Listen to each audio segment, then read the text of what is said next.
Okay, we should be live. I'm going to do the squeaking of the microphone arm, because that's how we do things here. We start off and we squeak shit. That's just how it goes.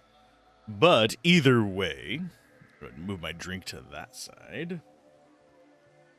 There we go. So I'm less likely to be a dumbass and pour it all over my desk. It's just how it's going to be. But yeah, I think we're ready to just go into Act 3. I think last time we just finished off Act 2. I've slept since then. Yay, I've slept since then. Oh, that's a rarity. But we're going to be going off into probably the most annoying area in the game, which is the Speedery Forest. For on players 1, we shouldn't die immediately to gloams, considering we're probably not going to get the infernal, whatchamacallit, skip. That's fine.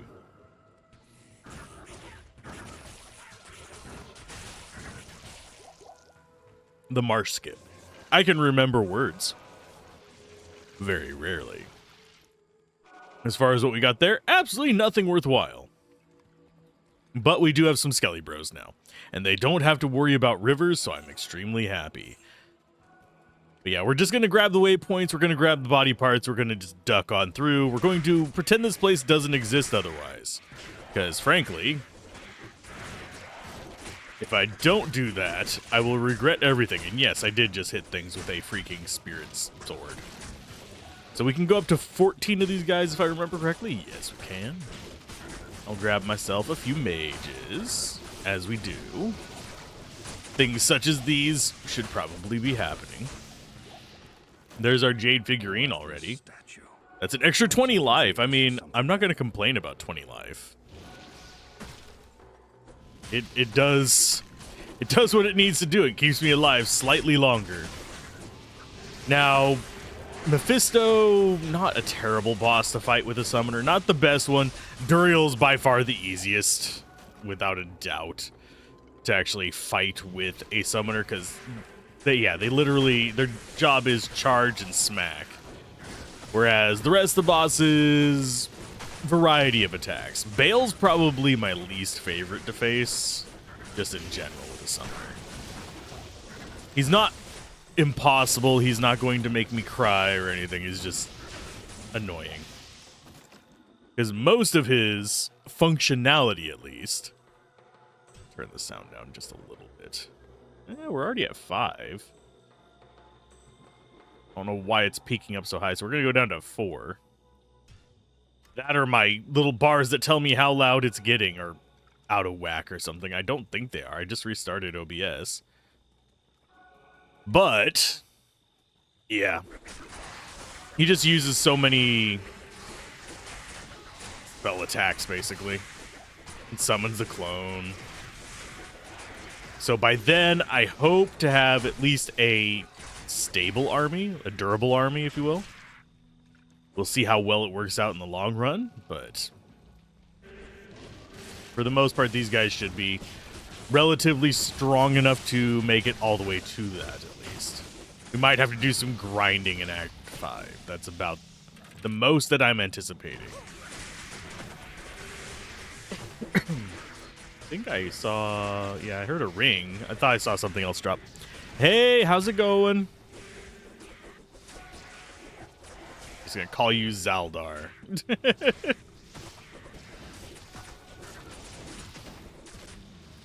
Mainly because it sounds cooler. But yeah, how's it going? Yeah, I just tell people to call me Al. When I raid, like, half the time they don't know how to pronounce it. It's because I raid people that I watch, but I don't always talk in their streams, because, hate to break it to you, I am one of them bad lurkers. Well, I wouldn't say bad lurker. I lurk a lot, and I generally don't talk unless there's something I can make a dad joke out of. So, that's kind of my thing. Are we not going to have... Yeah, this is just a nothing burger. Great. Here, you guys kill that. But yeah, we're just having a relaxing day. How's your day going? Last time I saw you, you were going into a meeting. So hopefully that went well. Ah! Lightning, it sucks. Especially considering I have -10 lightning resist. I do like how we're still finding trash to kill, because these guys just wander off into the woods. They go to throw their life away. Da-da-da-da-da-da. Okay. Great, getting ready for work. Travel on Sunday. I'm doing better than I was. I've got a lot of rest the past couple days. That said, I have an easily, like, 40-hour game that I'm under embargo for that I'm going to have to record off camera on top of streaming. So I'm going to be burning that candle at both ends again. Because, yeah, weird thing about YouTube, this is going to be, like, really, like, meta discussion here. The best performing games are games that either A, released before YouTube was a thing, or B, released tomorrow. So it's just one of those weird things where it's like there's no real love for games that fall into that 2000. I wouldn't even say 2005, even though 2005 is when YouTube started. I would say in that probably 2009 to 2025 span. Meeting got done right about the time I stopped streaming. I'm sorry. I was gonna try and stick it out longer. My brain couldn't. It just couldn't. It went on strike, and I kind of understood. Ooh, and we got a jewel. We did get our first rare jewel, by the way. I think that was while you were in the meeting. Over on YouTube? Yeah. But I'm tempted, next time we get one of those change rare to unique items, I'm very tempted to try and turn the jewel unique. I know I'm probably just going to get a rainbow facet from it, but I think it'd be cool to get something else. Although, I don't know if it respects eye level. Because if it does respect eye level, we wouldn't be able to get a rainbow facet from it. Won't work on jewels? Aww. Yeah, because that's one thing that would be a mechanical thing to consider. Like, I'd actually have to go in and look at the files to tell whether it's doing it or not. But usually, a lot of the formulas will respect eye level and, like, carry it through. I don't know if that one does. They went with jewels or charms. Okay. I'm assuming I cannot get rare charms. That was an assumption I probably shouldn't have made, because there's a lot of mods that do set up rare charms.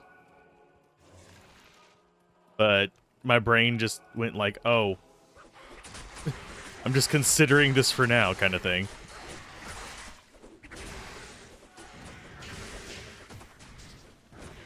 No rare charms in this one, but a good variety of unique ones, all sizes. Okay. Yeah, we have 2 unique charms so far. We have like the guaranteed drop one, and we have that large charm. The grand charm or whatever it is. I think we might even have it still on us. Do we? No, I put it in my inventory. I did hear a small charm. Now, we're getting at that point where I have to be kind of careful about identifying charms and keeping them in my inventory. Simply because I keep running into the situation of identifying it and then it being overweight. So I end up with 0 mana for a while. But that's just me being derpy and approaching that kind of final point. And I actually do wonder, can I identify in here? Yes. So that might be how I do it. I might just throw it in there and identify it there. 29 to life and replenish life +7. Yes, please. I'll take regen. It feels like they are definitely building me up for hell difficulty. Okay, so that's another dead end. Chances are this is either going to be a transition area into the marsh Or another dead end. Because this should be the top of this area. If I go over on the map while they're fighting, I'll go show it off. This should be the top of this map. And this should be the bottom. Well, technically a little bit further down, but you get the point.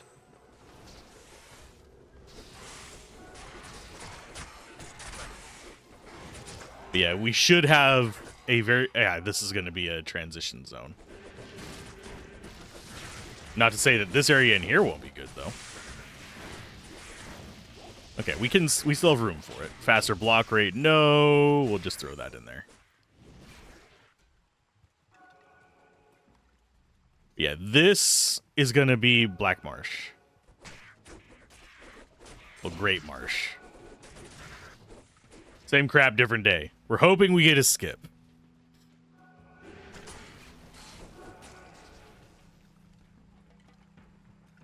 Okay, do we have... Nope, we have that. This might actually link... Oh, it doesn't. I was kind of like, oh, maybe it will be nice. No, it's got this one. Ugh.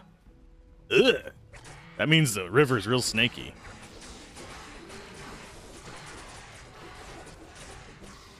And I should probably keep my mages up just for like extra little bits of damage. I just keep forgetting to summon them because my brain is still in like vanilla Diablo 2.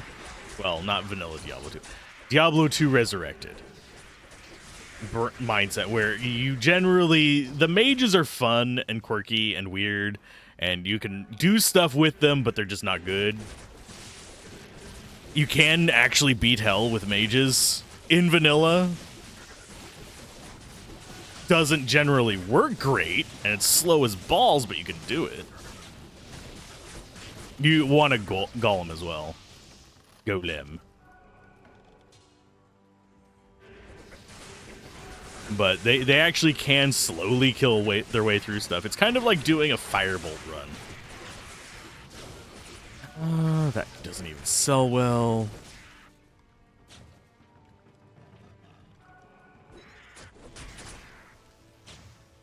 So yeah, generally we want to go along the side that's going to be leaning into the grid for the area. So like if we're on this side, it's going to go in there. Because we're on the northern part of this area. Because these are all rectangles. They just form within the rectangles. That's why whenever we're looking for the skip, we generally don't look for ones at the very like first few segments, because it just generally won't spawn there unless you're really lucky. And you need that kind of luck for speedruns in this, which kind of doesn't do anything for me. Oh, so many flying bastards.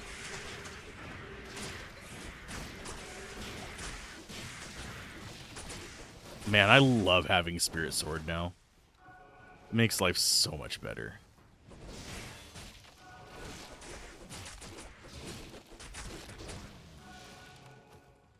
And the thorns on the mercenary is working okay. It's gonna stay higher level than the Act 2 mercenary would have for a little bit.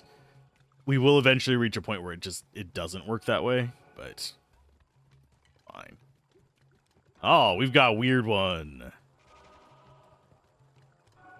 Where's the proper cavern? Yeah, it's windy as shit. Yeah, our hope for a skip is getting lesser. Those guys have poison. Ooh, sparkling balls. Who doesn't like a sparkling ball? I like sparkling balls. Yeah, let's go ahead and grab that. And do we... Yeah, we're going to get mastery up to max before we do anything else. I've forgotten what my plan was. Don't think the eye level matters when using the assemblage or conversion orbs. It might when using the infusion orb for the rare affixes. Yeah. We actually haven't seen any orbs today. You were right, they really are clumpy, though. Because we got the set and unique ones really close together in normal difficulty. We haven't gotten any for a while. I should probably look up whose drop pools they're in. I'm gonna move the fan towards me because it is already warm and the sun's just barely come up. So it's gonna be a warm day. So sorry if you guys hear the whoosh in the background when I talk. I turn it off whenever I'm recording for the reviews. You can't expect me to do that for like 4 to 6 hour stream.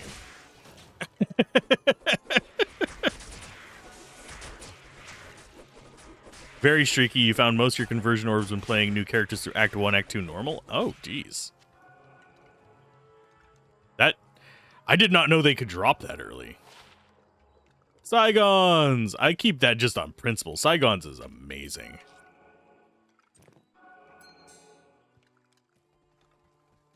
And we're going to find out if Kane still identifies in Cube or not. Because I will be damned. Damned, I say. Actually, I think I'm going to move forward and let them fight stuff while I do this. I'm going to do a migration. Just because of how the inventory populates. You guys can come in here and fight. Go for it. I'm just organizing my inventory while you guys are beating the crap out of stuff.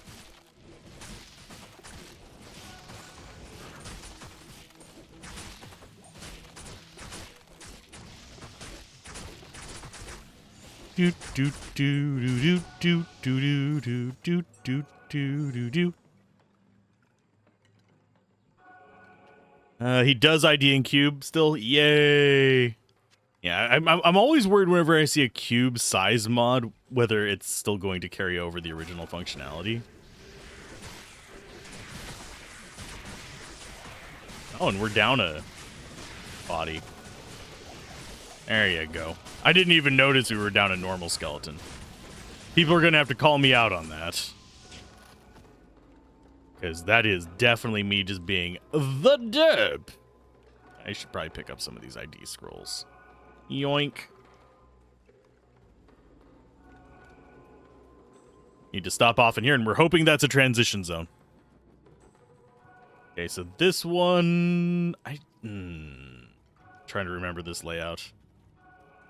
I only come in here once a run, so yes, there's a fixed number of floor plans for this, but I do not remember them all.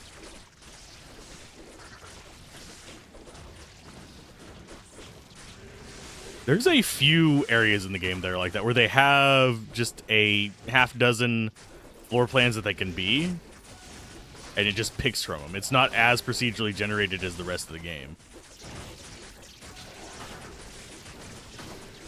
Improve their chances to hit. And another nice thing about her is she does actually make it so that our regular skeletons can hit more. Oh, we found our bill. There we go. Now we just need to do is find our invoice. Da da da da da da. I don't know why that da da da da da thing is. It's stuck in my head today. It's stuck in there. I have the brain rot. I'm sorry.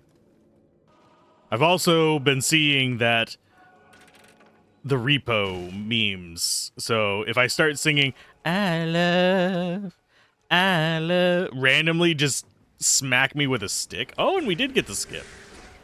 Sweet. Infusion, Conversion, and Amblage orbs can drop from any monster in the game, any difficulty.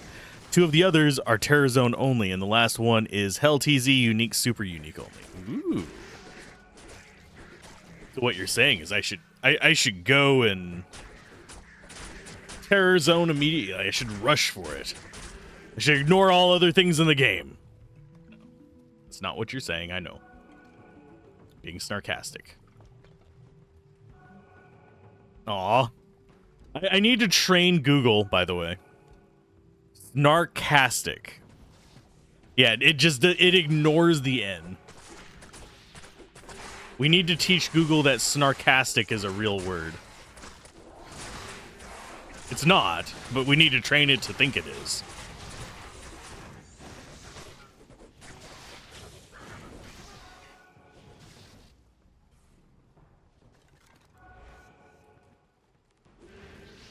Did you just, like, arbitrarily die? I just see my own little dude's corpse there. I'm like, well, I know I need to replace one of you. Which one was it? Do we really have the stuff for a white now? Did we get an IO earlier? I need to go check. The Nightmare Terror Zone is the way to go before heading to Hell because the difficulty is increased in Hell. But here's the question. Is the difficulty increased more than my stubbornness? Because I'm gonna swear like a sailor real quick. I can fuck goddamn it this shit all the way through some of the hardest levels.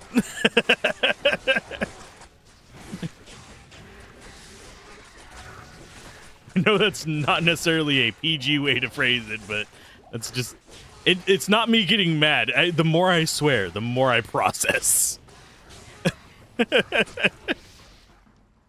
But no, I probably will get to Hell and be like, well, I'm dying in one shot. I should probably... Oh, that's not the way we want to go. I mean, I don't mind fighting these little booger guys, the zombies, but...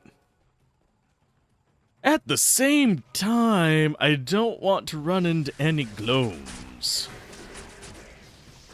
And thankfully, that is my own lightning guy, scaring the living bejeebas out of me.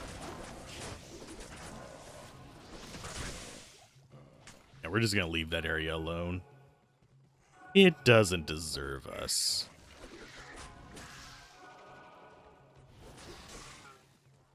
This way seems more our speed. I do like that the Flare Jungle waypoint was just right there. I've had that happen a few times. I wonder what the odds of it are. It can't be that uncommon.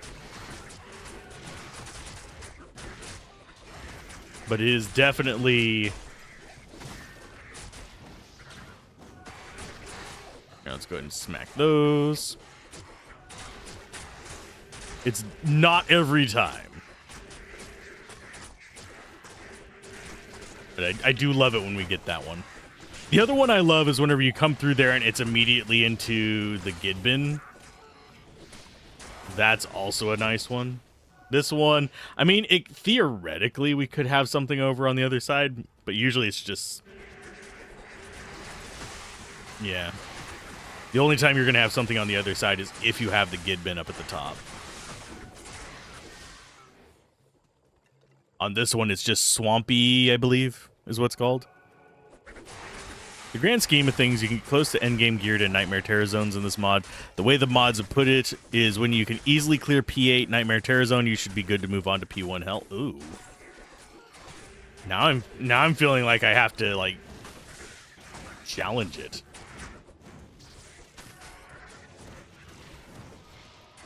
We're definitely getting a lot of the... I'm not sold on these guys. If it is physical damage, then they're not great. I mean, it works with our curse, but... Magic damage, less things are resistant to it. So it's kind of like a give and take. I need to get my amp leveled up as well, speaking of damage types. Because I am used to vanilla amp, which is fixed. This one is scaling.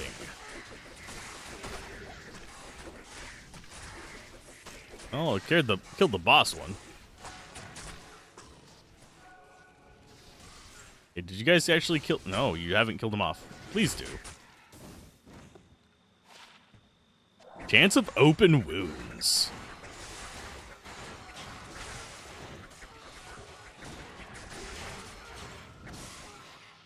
They're just over there just working for me. I'm not even, like, leading them that way. Just doing their murders. I don't think we'll have a branch down here, but XP. Yeah, I'll definitely consider... I might do a few Nightmare Terror Zones. I don't see myself grinding it out entirely. We played all 5 classes, P8 all the way through the game just for the challenge and didn't really think Hell was insane. We did make sure to have a good amount of res and decent plus skills prior to moving onto it. Yeah. If if you have time to grind in games like this, it generally is a good idea. If I do grinding, I will include some of it, just so it, because I do plan on reviewing the mod. It's going to be very similar to my review for Diablo 2 in general, but I will be reviewing the mod. The thing that I do want to be sure to include, though, with the B footage, hey, there's actually the first render of this done. You guys can't hear it because I have that muted, hopefully. I think I have system sounds muted. But yeah, it's... yeah, you guys didn't hear the ding, did you? Just to make just some rune words and get up to level 75 to 80? Yeah, that's not too bad. Especially if it's Act 5. Yeah.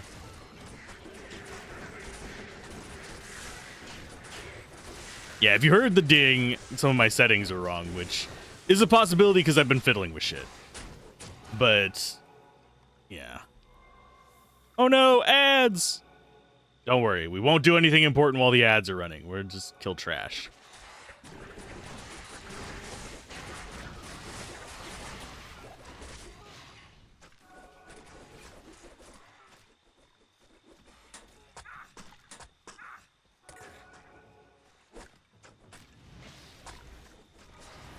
But yeah, whenever the ads come on, I'm gonna actually probably set up my bot to alert me.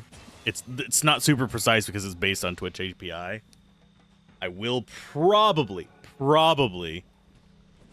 not have an overlay for it, but I do, whenever I notice it there, I do try and focus on not doing terribly impactful content.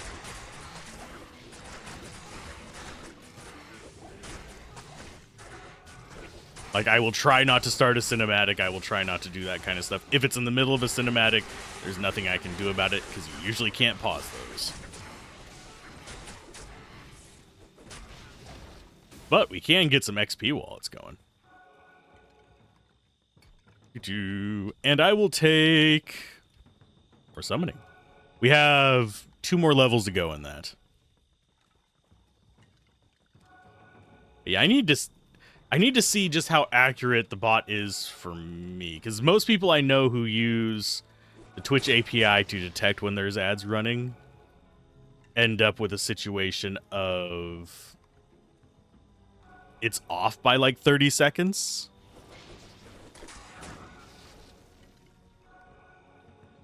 And I can't really do anything to fix that. Thankfully, Diablo 2 has a lot of visual downtime, so we're just like wandering. Man, I'll probably be repeating this in a few minutes just because, you know, ads are running, and if you're watching ads, which actually does help the channel, if you're watching ads, then you can't hear me. I do wish that I could force it to do just like, I wouldn't even mind if there was just a constant banner ad, but those don't pay enough to Twitch for them to justify actually setting that up. Which kind of sucks a little bit. Because if they could, that'd make life a lot easier. So I could actually choose to have non-volumed ads for a while and then volumed ads every couple hours. But they don't allow that. Mainly because people would exploit the ad system if you could. There are people who actually are. There's people who are unaffiliated, there we go, or unpartnered on Twitch that actually abuse not having ads, which basically just costs the platform money. Which, yeah, screw the billionaires, blah, blah, blah, blah, blah nonsense. But at the same time, if the platform's not making money, there won't be a platform. Yay, we're back. And yeah, I generally speaking on ads, if I notice they're running, which is not always, I will try and just stick to like low impact stuff. Like right now, I'm just punching things in the face. It doesn't matter. Let's go ahead and toss all you in there. That doesn't sell for shit.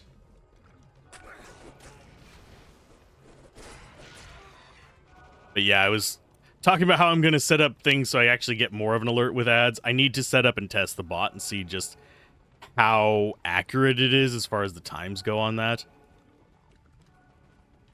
Because there is on StreamerBot, which is, for those of you wondering, that's what I run. And yes, I do wholeheartedly recommend StreamerBot. If you ever get into streaming, it's such a useful tool. But I didn't want to do that. I want to go just drop it in. But yeah, it's a super useful tool, and it lets you do some pretty dynamic things. It's actually how I run the video alerts for the channel as well. They're disabled on everything except for the main channel while I'm streaming, and then they catch up afterwards. But let's go ahead and toss you over there.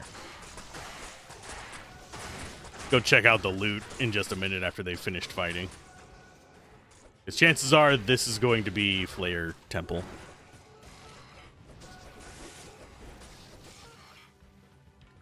And up here is going to be kind of towards the pain in the ass.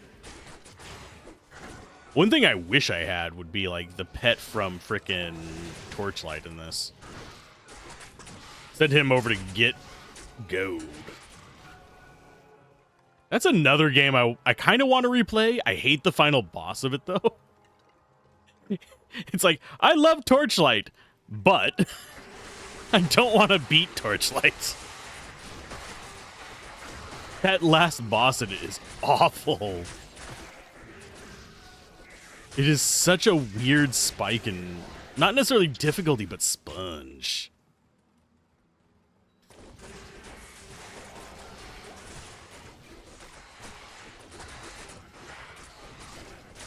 And I do want to try the Grim Dawn expansion, but we'll see how much it is whenever it finally decides to come around.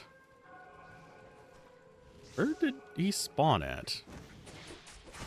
There you are. At least I think that's going to be him. Yeah, it is. Sweet, thank you. This is a powerful weapon. Perhaps Horus can tell me more about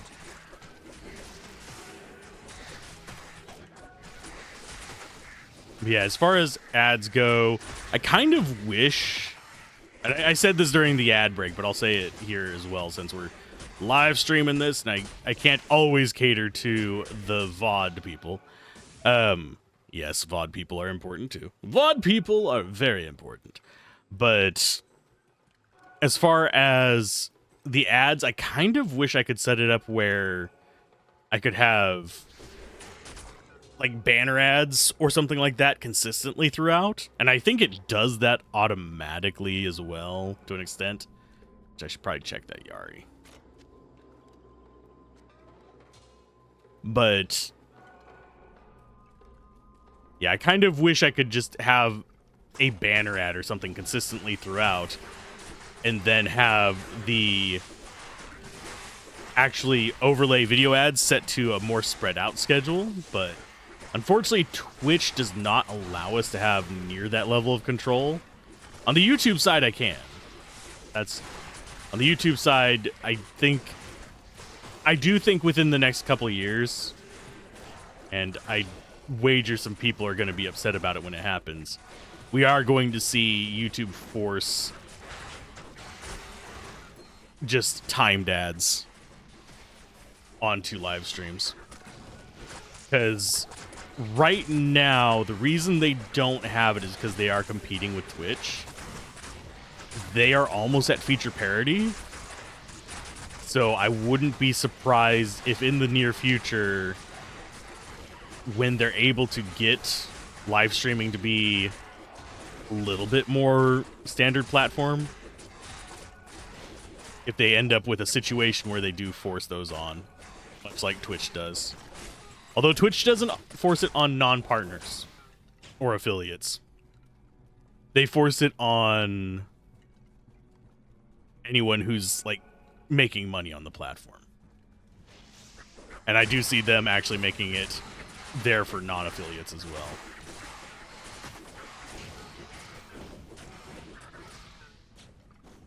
What I would also love to see, and this is actually something that I hope they eventually start doing,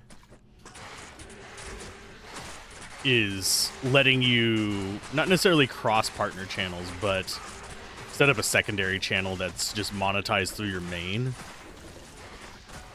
Because I have a project I want to do. They'll never do that, because then people will exploit it to basically allow anybody to get partnered, even like garbage people or people who've been banned from the platform.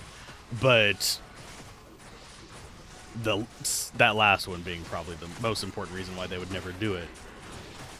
But I kind of want to make a Twitch plays game, but not as in Twitch plays a game that already exists. Twitch plays a game that I make. We're stuck inside movement for a second there. Because I have an idea, but I need emoji slots unlocked on it. So I either need to convince 3 people to just sit on the channel for about a month and a half while I stream mediocre games on there, or I just need to make it work with text.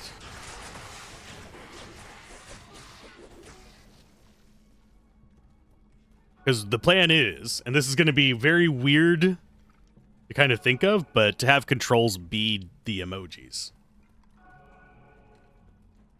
And I might experiment with it on this channel and then move it off to another one, but that's something that is very far in the future. I'm not going to cover what kind of game it is. I could even do this with multiple ideas that I have for games. That said, can't really do viewer D&D like that. Because you can't have that many characters in a D&D campaign. I'm sorry, but open up to the full internet. You are now DMing for 12,532 people. How does that make you feel? I would shit a brick if it was over 5.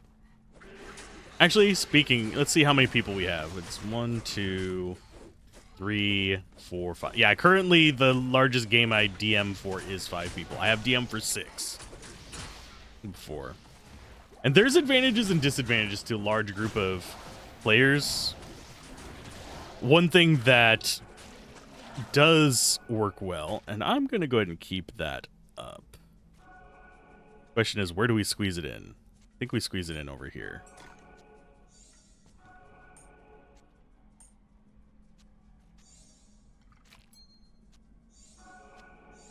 And garbage. There we go.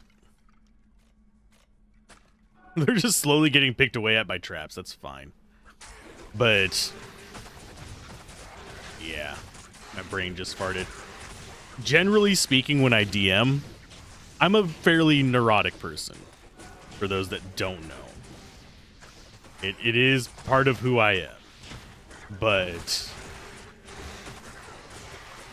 especially with like D&D and stuff like that, currently the one I'm DMing is Lancer, but I think I might try and lean people into not D&D specifically, but a D&D adjacent game. Next season we do. But can you guys just die already? Can you guys stop wandering off into like Narnia over there? Thank you. But yeah, with D&D, I will usually have my player spell lists memorized even, because I'm a neurotic person. If I'm ever like thrown for a loop whenever I'm playing my own characters, yeah, I will sometimes actually get thrown off and be like, oh, what spell do I want? And just realize, oh, I don't have that prepared. But everyone that I have prepared, I do actually know functionality, mechanics, stuff like that before I ever bother casting it. Because I am a nerd, and I don't like the feeling of being completely off. Is there still? Yeah, there you go. It's like I see it there. It's just not coming down. Okay, so we've got the stairs down even further. We are getting good XP. Jeez. We also have some XP boost gear on, so that doesn't surprise me. Now for the floor I hate, which is literally just waste your time floor. Are we going to run across very many enemies in here? Usually not. Oh, that's a dead end. I always forget which way it is through each floor. That's just a great. We can't actually go through there. So is it this way? No, that's a dead end. It's going to be left. Up, around. Go ahead and open these. Sometimes they'll have decent stuff in them. Yeah.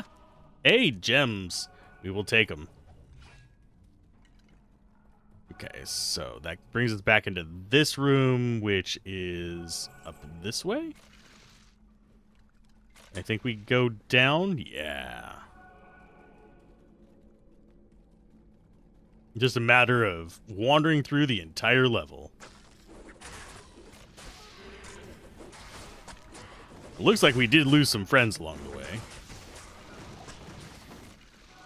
Don't worry, we'll bring him back.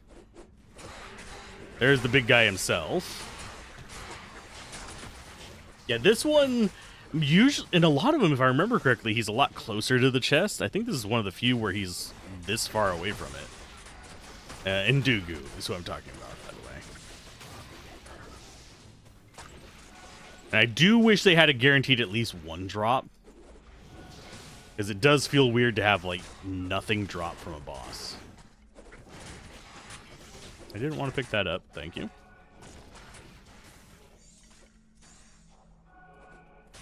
That does not fill up fast.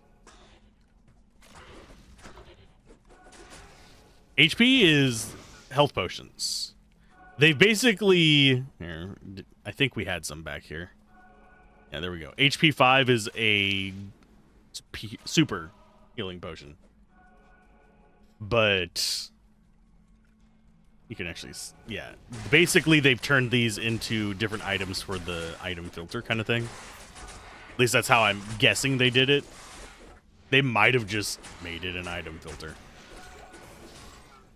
In which case, I wish I could turn it off, because I actually don't like seeing that. So soon as I start seeing MP3, my dad joke kicks in. Okay, time to turn in a bunch of things that we've grabbed along the way. Give me your magic ring. How's it going, Schmel? Schmeliork! Didn't even notice your name until I went to pronounce it. Yes. For some reason, my brain is going Warcraft orcs. Dexterity, cold resist, and experience gain. Kinda want the experience gain, but... I mean, it is cold resist to cold resist. I'm going to miss the replenished life, but I think this is fine. How are we looking on keys? 73 out of 100 keys. I think we're good. Okay.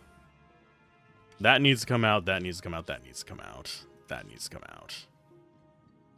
Those will get identified when we go to identify. Got to get through like his 95 things of dialogue. Okay.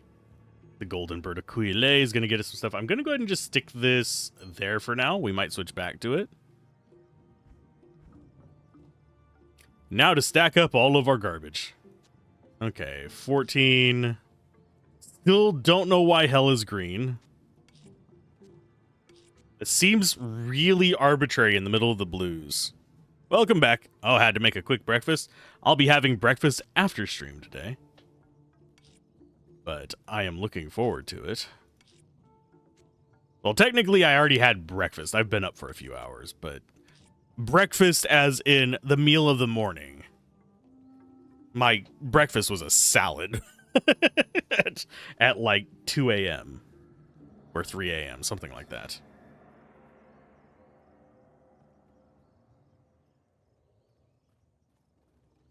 Let's see. Dump that in. We got a bunch of things identified. We need to do our gem sack as well.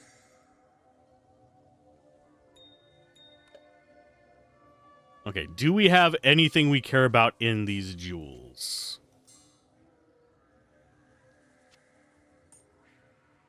Fire damage absorbed is kind of nice. I mean, we keep the jewels anyway because we're going to be using them for crafting, but we're getting there. Saigons we need to keep. That can go sold.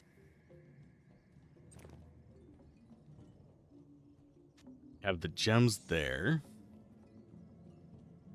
Okay, so garbage. We're going to lose all of our mana real quick.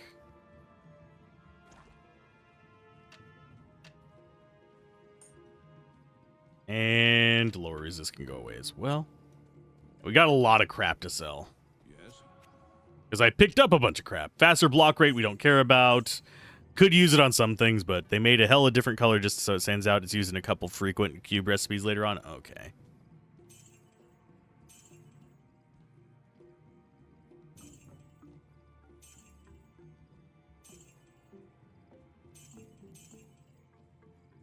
I'm going to go ahead. Toss all that in. So I don't accidentally sell it. That's garbage. I'm never going to get used to single skill jewelry. Just as a heads up. Never going to get used to that. I'm not even entirely sure. Oh, that needs to be thrown into our thing. I'm not even entirely sure how I would include that. We lose our sword for that? No, that is better. That might go on our mercenary. Magic Find, Cold Res. Nothing really amazing there. We'll take the bill to split it. We're going to keep that. What do you have on you amulet-wise? Lightning Resist, I think, might be more important. Although 10 all resist is nice. Let's see. I'll put that to good use. Actually, this might be better. That scaling lightning resist is nice, though. Gonna be necessary whenever we get to hell difficulty. So let's trade all the garbage. That can go away. That can go away. These can all go away.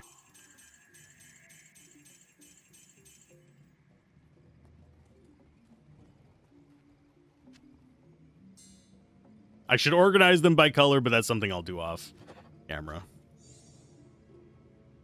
Am I using the gems? Probably not anytime soon. I might use them in some recipes, though. I need to look up the crafted item recipes. See if there's any, like, good ones. From the ashes. Man, I am just remembering his cut lines. They're still in the game files. They're just cut. One golden bird's ash hole from another.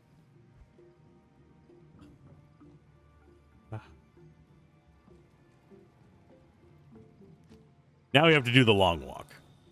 That's the downside of the waypoint being this far in the beginning. Yes, you're guaranteed to get it, so yeah, if you refresh the map, it might be closer. But we're probably not refreshing the Nightmare map until we get... I would say until we get to actually, like, the farming stage. If we end up needing to farm for hell, I might. Might is the emphasis there. Farm a little bit in normal to try and get some of the more low-level sets and uniques in the mod. Just for the sake of getting them. I'm not sure if I'm going to do solo self-found on all the characters. Like, I might pass down this Spirit Sword, because it's not a bad one. It's not perfect, but it's not bad. I might pass it down. Might pass down some runes, so I don't have to grind for runes. That kind of stuff. Also tempted to make the old man's walking stick. I saw that on the rune word list, or I don't remember exactly what it's called, but it's the one that gives you run walk speed and drains your life. It seemed intriguing to me. Hi guys, how you doing? Ooh, holy fire, that's gonna suck. Old Ben's walking stick, there we go. Tier L, I believe, or L tier.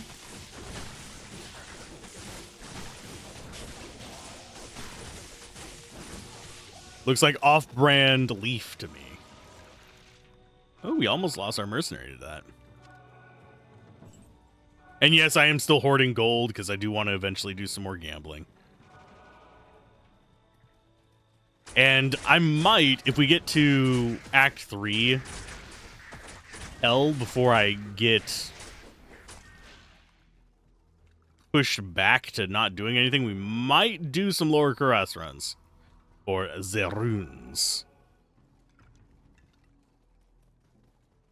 They can be done in Nightmare and Normal. It's just the rune pools are different. It's not exactly a huge issue, but...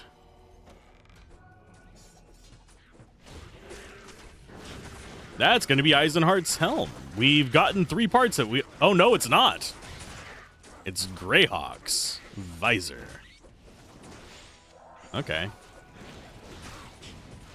I was expecting Eisenhart's simply because, yeah, we already have 2 parts of the set.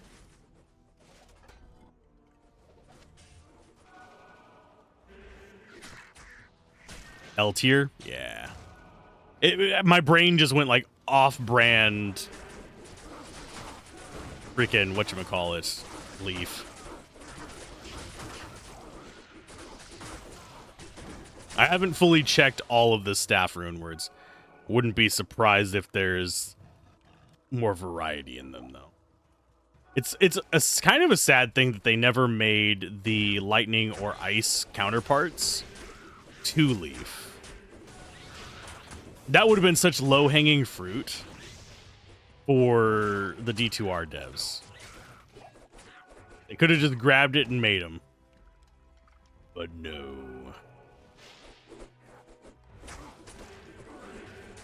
Admittedly, fire gets less love because there's a perception that it's bad. But low level, generally speaking, lightning is the worst at low levels. You can do charge bolt, but that's about the best thing you can do at low levels because of the different casting frames. Once you start getting some gear, you can move into Nova or Chain Lightning. Nova's really mana exclusionary is why that's not super great starting out. You can do it, and people do, but for a starting player, I usually don't recommend that kind of stuff. Because keeping on top of which enemies you should take out, what skill you should be using when, etc. like that, on top of having to manage chugging all your mana left and right, is a bit much to ask of a new player. It's a bit much to ask of some veteran players as well, judging by some of the comments I've gotten.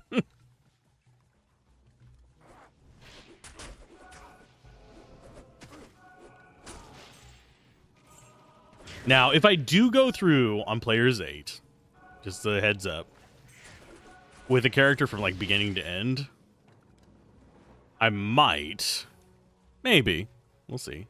And yeah, as far as where you pass through, so we come through the normal, and we're going to have our pass through here. You may notice that this is near the bottom of the map. Gotta walk all the way there. But the pass-through is going to be near the bottom of the map, so the pass-through to the area after this is going to be in the top corner.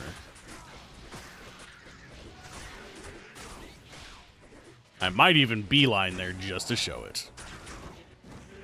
I'm glad they didn't alter the map gen. Although, at the same time, I kind of wish they did.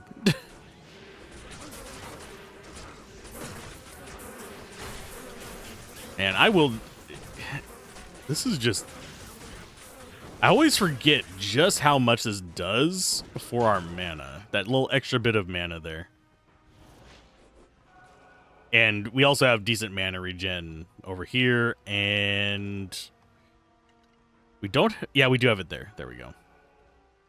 But yeah, I always forget just how much getting that extra bit of mana is going to help us stay topped off.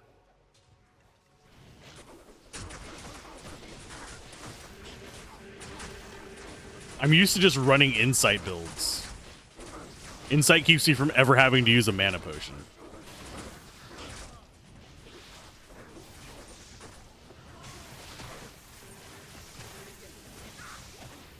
Ooh. We're getting new set items. I would like to get an item that gives me a lot of... Ooh. Ooh. I'll take it. I don't even care. Oh, that's minus enemy cold resist as well. Okay. That's like Viper Magi, but without the resists. Yes, please. What armor are you using? Yeah, you're using Shattering Blow. We're going to keep you on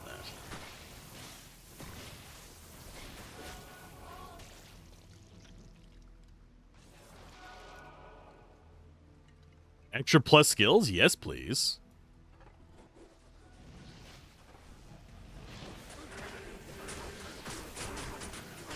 And while I get bad RNG, usually in games, Diablo 2's never been terribly cruel to me about it. I've had it whenever... I've had bad RNG when trying to do challenge runs, like pacifist runs and stuff like that. Not getting a skull for a year and a half. But I can't say I've ever had a run where I didn't get at least something nice along the way that I could use to beat the game. Yeah, I may not have got something that adds to, like, oh no, I need this for my Holy Grail list, but I have gotten... There's, like, slight hitching every now and then. I don't know what that's about. I've always gotten something that improves my chances. Maybe it's because I actually kill everything. I know, that's not exactly the... Ooh, a unique. I'm wagering this is just a vanilla one. No, it's Taskmasters. I like that show. For those who don't watch Taskmaster, watch it. It's good. I enjoy it. That's a lot of strength and dex. That's also weapon damage. It's not damage plus, so it's not going to work for some things, some tricks, but it's not bad. We'll probably never use that. That's kind of a I am a druid or barbarian and I don't have anything better kind of weapon.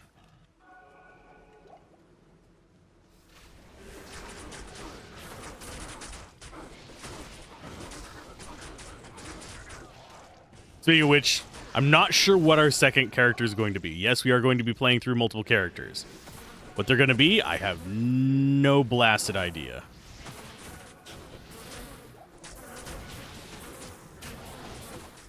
Oh yeah, and I was going to show off how it's going to be catty corner. We'll do that in a minute. I'm looking for the waypoint. I got distracted looking for it. But yeah, the path across, we'll deal with those guys in a minute. It's going to be right up here.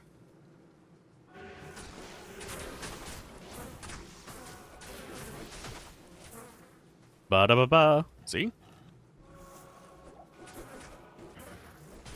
I don't know why it's that way, but I think on some level it might be just to keep you from just zipping a straight line through.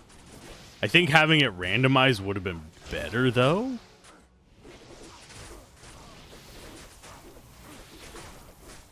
Because then you'd have to check both corners if you were unlucky.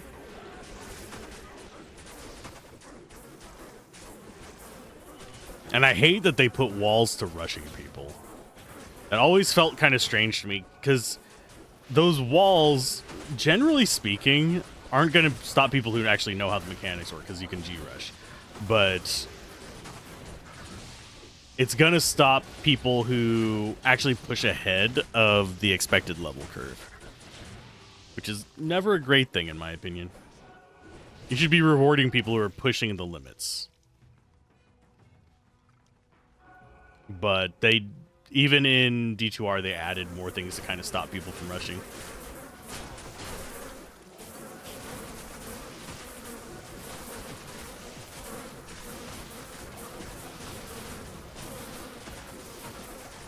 That said, I haven't taken a rush since the LOD days. Mainly because I find it boring.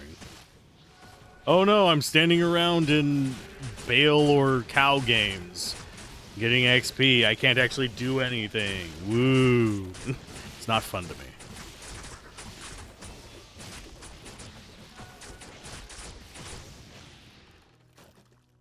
In normal D2R, first time fighting Diablo's Necro is a pain, but in Nightmare, no issue at all. In normal, the strategy for bosses, at least Duriel onwards, you can actually do it at Indariel too, but Duriel onwards should be just Clay Golem and Iron Maiden. And just stay back, chug mana potions as you need, and just keep the Golem up and the Iron Maiden. As long as the Golem is inside of his face, he will, about 1 in 3, actually do a melee attack against it and wreck the crap out of himself, because the Clay Golem takes, if I remember correctly, it's 400% damage. I might be misremembering because my brain is foggy right now. I usually, if I'm grabbing those numbers, I'm grabbing it off of my notes, and I don't have those open at the moment. Because yes, even though I wrote guides, I still rely on notes, because my memory is shit. Let's go ahead and get our last level of that. So now we have level 28 Skeleton Mastery. These guys are relatively tanky now. Not super tanky. They're tankier than our Golem. No, actually, they are not tankier than our Golem. I thought they were. They're surviving better than him. Probably because they're stacked. But next up, we'll actually be going Skeletal Mage, I think. I want to see what high-level Skeletal Mages in this do. Because they are getting, what, 15% planet times 25? Boosts? Yeah. We want the waypoint, and I don't know where it's at. I think... Have we just missed it? I walked past it and missed it? I think it's... Oh no, they're punching me. Whatever will I do? I have plenty of life. Yes, it's right there. Just like stand there. Look at the giant treant just bashing me in the back of the skull. Sir, this is a Wendy's.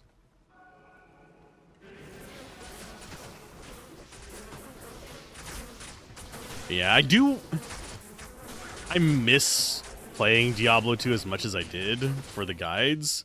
At the same time, I'm not llama. It's not sustainable for me. That's why I do reviews, and also, there's only so many times I can beat the game in the same way and have it still remain interesting. There's builds I haven't covered, which I could cover in vanilla Diablo 2 Resurrected, but it's one of those things where it's already been covered by someone else. Can I add a special flair to it or a special experience?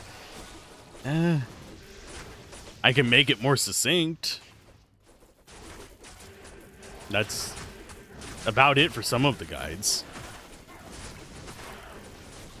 For the review of this, I'm doing it because I wanted to play this.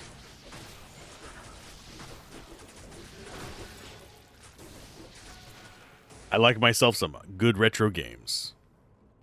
Oh, you ran away. I was like, why am I getting slowed? Oh, Sticky Boy just decided to flee way over into the far corner.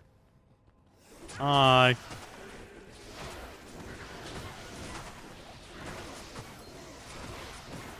Yeah, so far this mod's pretty good. It doesn't change a lot. I like some of the new items. Although, admittedly, the base stats on some of the sets are absolute nothing burgers. I'm slightly curious if they get a lot of group bonuses, because it seems like, if I'm judging by the other items, they will.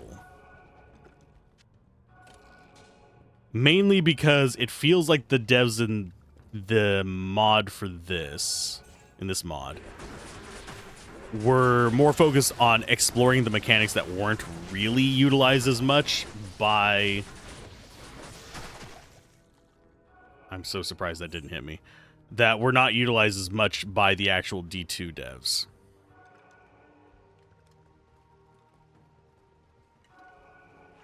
Because they've got a lot more of the scaling with level stuff. They've got a lot more of the absorb, the resist down kind of stuff on the gear, which is stuff that was very uncommon in the D2R and even LOD versions of the game.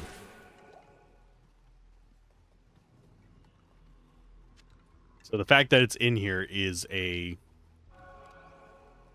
hint that they wanted to use those. I haven't seen any day-night items. It's pretty much the main thing that I haven't seen that was not used very much. But day-night cycle in D2 is not super readily apparent and ended up just not being exploited in their designs. It's in the game files. The files are there for it. I don't know if it actually works very well or at all. I just know that it is a modifier that is available that they were considering.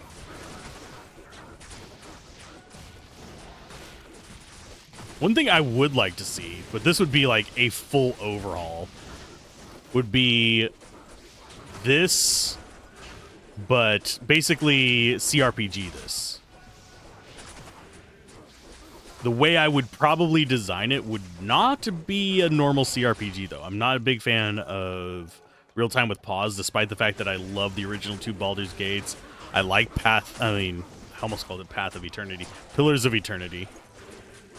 And I enjoy most games in the CRPG genre that have it. It's just I prefer them whenever they're turn-based. That's why I loved that the Pathfinder games included turn-based after a while, and that Pillars of Eternity, the first one's getting it. The second one already had it as of our last coverage of it. But the first one's getting it later this year, I think. One of their updates. Oh, they're inside the walls. Congratulations. Sorry. But, oh yeah, we need to go down into the sewers. Let me find the waypoint here, and then we'll go down. But yeah, I would love to see this, but where I have, say, I can bring along like 4 other heroes and just use a system like Final Fantasy XII's Gambit system would be good to control them rather than actively have to control them myself. I would find that compelling. I would find that to be a very compelling thing even in the Diablo universe. That said, never going to happen in the Diablo universe because Activision Blizzard has been pretty much gutted whenever it comes to people who are allowed to make the decisions in that regard. That would let it happen. There's a lot of great devs. As much shit as I talk about Blizzard as a business, there's a lot of great devs that work there. There's a lot of really cool people that work there. I have been lucky to know a few of them over the years. None of them work there anymore. None of the ones that I knew before. But I know of people who work at Blizzard that are still really cool people. That were like friend of a friend of a friend situations. It's just the business team is maximizing profits, which yes, that should be a goal of businesses, is to be profitable. I'm not sure about maximizing profits at the cost of all else, but they should aim to be profitable. It's just they basically cut off anything that could be even remotely creative in their franchises. Like, I would love a StarCraft Tactics or something like that. You love the Gambit? So did I. As much as I give 12 crap, it's an okay game that lasts a bit too long, in my opinion. It's one of those games that overstays its welcome, but it has so many great systems in it. Weirdly enough, I say the same thing about Path of Exile a lot. I love the skill system in Path of Exile. I hate the passive tree. It's just, it's the illusion of, oh god, that's going to be a really quick kill. But it's the illusion of complexity that irritates me in Pillars of Eternity. That and the campaign in the original, just way too damn long. It's better to have a shorter campaign with difficulties in an action RPG. Otherwise, I will generally fatigue out by about halfway through Path of Exile's story. And as much crap as I give it, I do have... Most of my hours in Path of Exile were before Fall of Oriath, but I do have like 500 hours in it.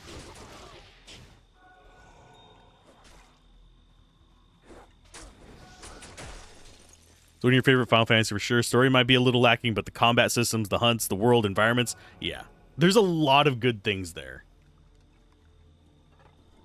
And I will be playing through it on stream as well, just not right away. Chances are I will do all the turn-based ones first. We are doing terrible at finding waypoints, by the way. They can be in any of the little spawn points. I think there's a couple that are excluded, like right by the door, but... Oh, ads! No! I will wait for you. It didn't even pop up that there was an ad incoming. I think I stopped doing that. That or I am just completely oblivious to a tiny green square. If you saw if you saw the screen that I use for managing chat and stuff like that, you probably realize why I don't notice it whenever it says there might be an ad. One, it appears at not the place that I'm looking for it. And two, it appears kind of like in the middle of another mess of stuff.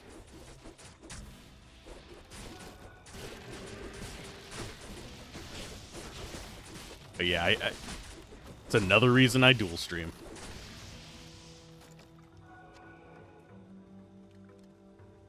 And I'm slightly debating whether I can get away with saying how I watch Twitch usually.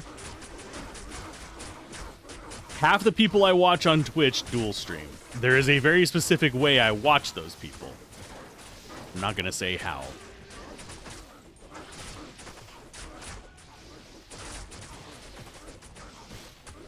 In fact, I'm kind of not directly doing that right now, but I do have somebody I'm watching on Twitch while we're streaming. Because I'm technically lingering on them.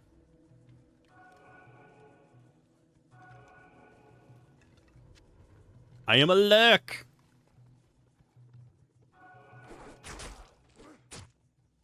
Oh, you're already back. Sweet. Yeah. There's a very peculiar way that I watch dual streams. Let's go ahead and grab those, that, and that. Okay, so sell. I'm going to consider that. Consider that. Consider that. Top right is going to be stuff we keep. So happy they did the Zodiac remaster. Absolutely love the job system being implemented opposed to everyone having the same license board in the OG release. Yeah.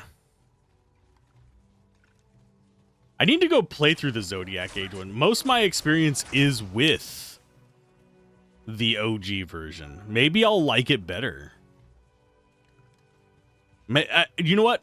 If I cover Final Fantasy 12, if you catch me covering the original, holler at me and tell me to do the Zodiac Age one. Tell me I said it while I was doing D2R. Because frankly, I think the novelty of the Zodiac Age experience might be better for me. That said, I end up getting distracted by grinding in Final Fantasy 12, so that might be also why it overstayed its welcome for me. Okay, we need to go in the sewers. We need to get the last part of our flail. Act 3 always takes me for freaking ever. I say as it only takes me like, what, an hour? Hour and a half? Probably about an hour and a half. Maybe hour 45. Yeah, well, the reason I end up doing all that grinding in 12 is just because I'm sitting there like, I want to do all the hunts. I have a hunt available. I should do it now. I get side quested. Yeah, he's not going to drop anything in there. Another downside of Summoner in this. Units can walk over the void. So guess what happens in the void? Enemies don't drop shit. Yeah, I'm trying to think of a Final Fantasy that I don't like. And the only ones that are coming to mind are like Tactics Advanced because I fucking hate the law system. I'm fine with like most of the rest of it. And yes, I'm going to just summon skeletons to eat up their corpses, so I don't have to worry about it. Da da da da da. It also refreshes them to the higher level. Because it's been a while since we summoned some. We've gotten several levels in.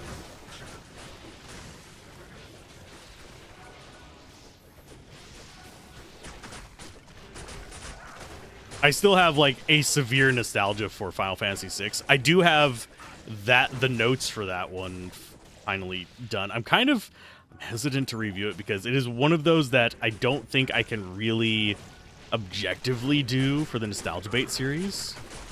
Because I think my nostalgia is actually too strong for it.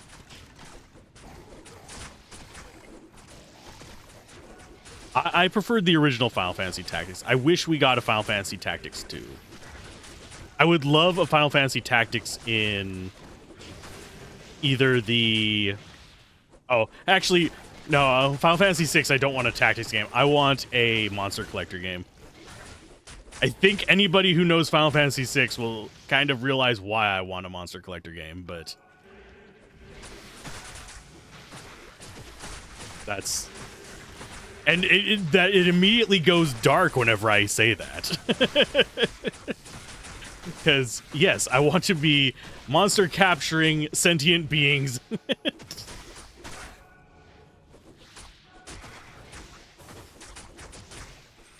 There was a Final Fantasy world that feels like a collector game. That would be Final Fantasy World, I think. What was that one called where they stack on top of each other? I know which one you're talking about. That's one that I want to cover for it as well, because I actually haven't beaten that one. World of Final Fantasy. There we go. The stackable characters.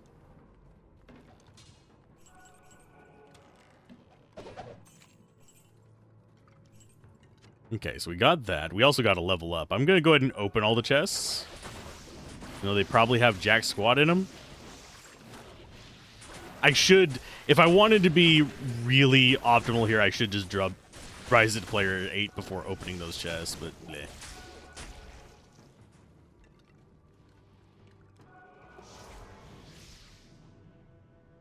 Yeah. Everyone I know who's played all the way through it says they love it, so I will probably go all over it. The only ones I might not cover for the Final Fantasy series are Final Fantasy Tactics Advance. I might still go back and cover it. I might bite the bullet and go for it. I'm not going to love the law system. The law system is something I absolutely freaking hate. But I might cover those just for the sake of a contrast to Final Fantasy Tactics, which we already did. I might cover different versions of Final Fantasy Tactics because I covered the PlayStation 1 version. There is the PSP version that has more classes. I really wish they'd release it on PC. That would sell like freaking crazy. But I don't know if they ever will. Just release the PSP version on PC and I guarantee you it would sell better than Tactics Ogre even. Got it but never started it? Yeah. I started it. I played about an hour and a half of it for some B-roll on something, but that's all I've played on it. I enjoyed the bit I played on it.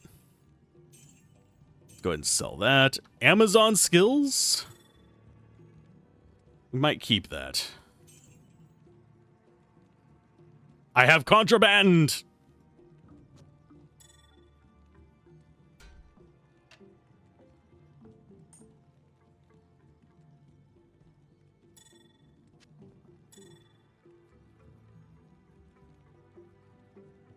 Yeah, we're going to keep the rest of that stuff.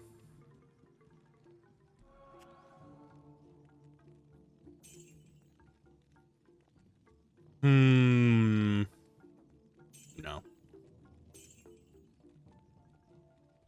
So we have all 3 organs. I'm going to keep that. We'll need to put that in there by itself.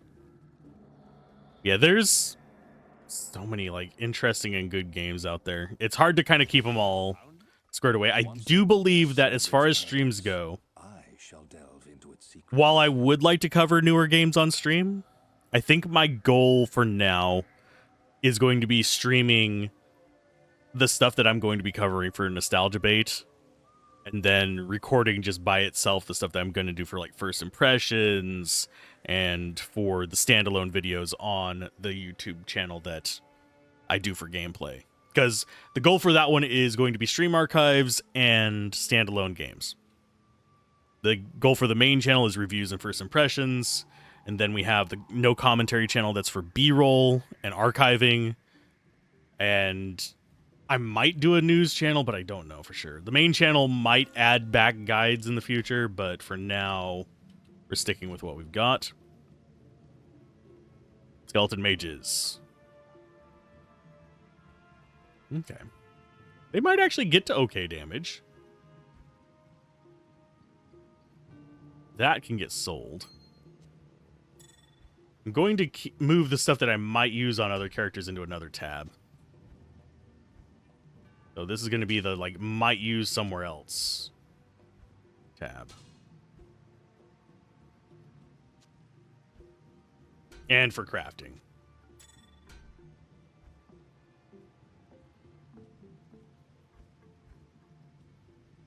Now to stack up all the stuff.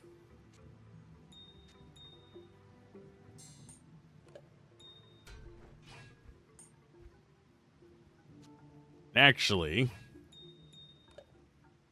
just toss those in there.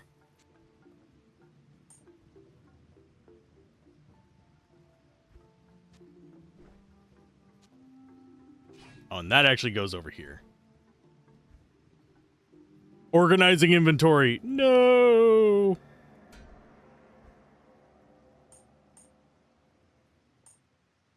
Hey, do we have our mana back? Yes.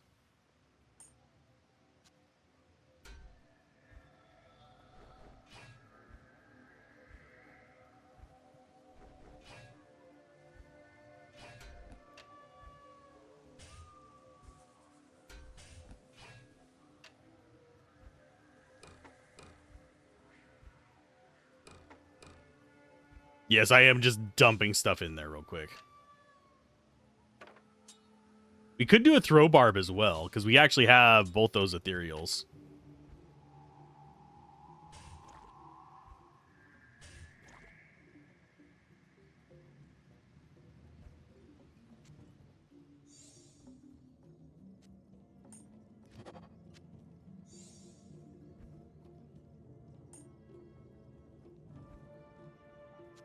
Yeah, keeping things organized. Those are going to go into that other slot.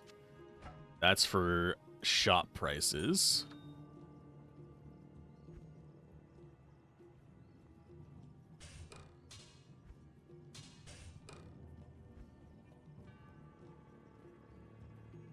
That's looking a little bit better. That's going to get sold. I don't think we're going to bother keeping it.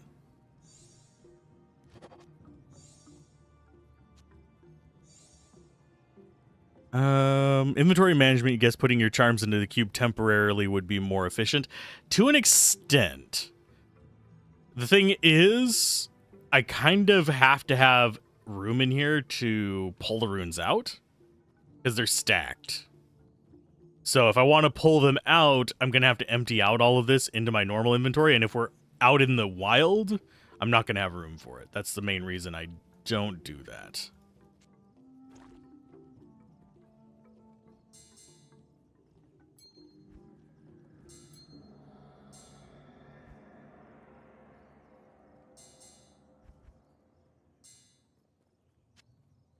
Otherwise, I totally would. But yeah, all those are going to get sold. I don't even care that we are down. I can go as well. I don't even care that we are down one belt slot anymore. Because we really haven't needed it. And yes, respecking is super cheap in this. Literally just some gold. Seeing if we have any wands that look promising. We really don't. Oh, while I'm shifting stuff in my stash? Yeah, possibly.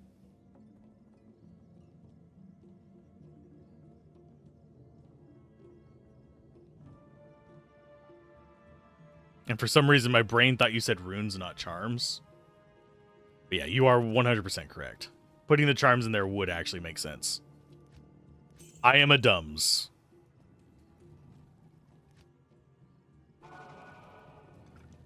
Sorry that my brain only works at about 27%. Oh, off we go to actually murder some things.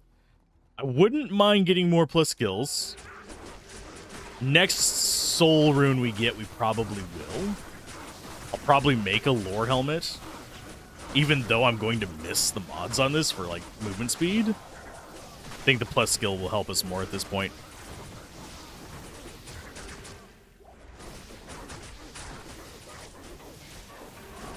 I feel more skillful. Can I actually summon more stuff with this up? Oh, we can get one more mage.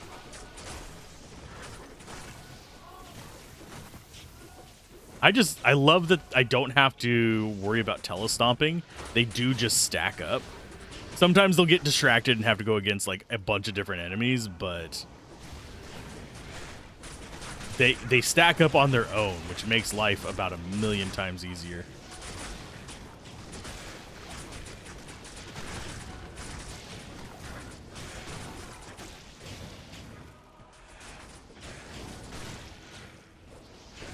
See, that means I don't have to telestomp as much. Now, if only somebody would make a mod that removes the, like, half-second delay between them attacking. Then you could actually do something more with fanaticism. Because as it stands, fanaticism does make them attack faster, but it's like removing a couple frames from a very long animation, as opposed to making frequent attacks even more frequent.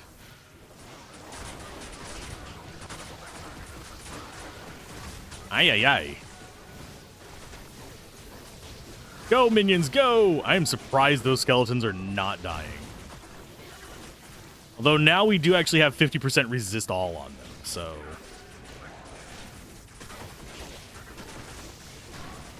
I guess that does make a difference.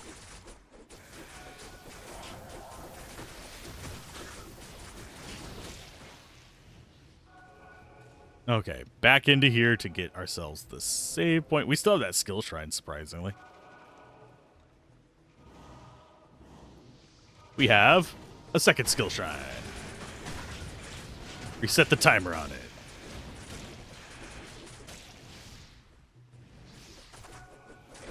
Actually, I think we might have stacked them. I'm not sure.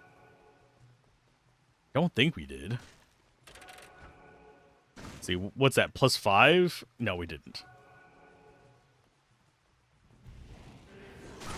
Ow. Pull them back out. Want them to come after us, so we don't end up having to fight in the middle of all the hydras. Mage is gone.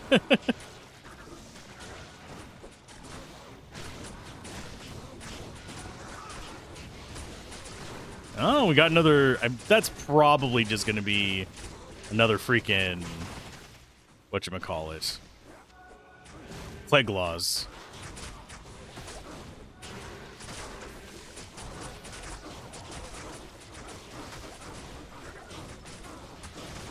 I could use better gloves. We'll see if those are any better. This... Bigby's Crushing Fist. I mean, I'm gonna use it. I don't like that I'm gonna use it. I'm gonna use it. The temple's dark power is broken. That's 3 sockets. That's resist all, like, out the ass. And plus all skills. We need more strength, but that's literally the only thing that we need it for. Mana per hit? If that was life per hit, that'd be just an immediate grab onto the mercenary.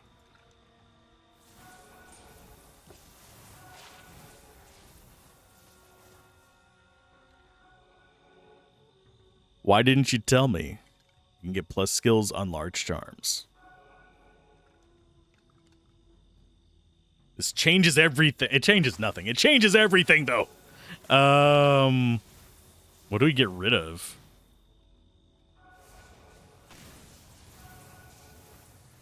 I think I ditched the vitality for it.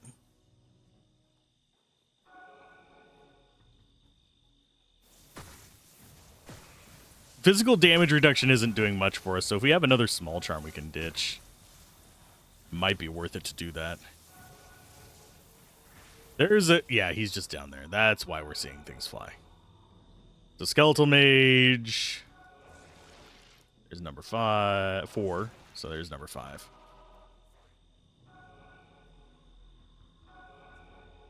I'm going to set that on the ground for now.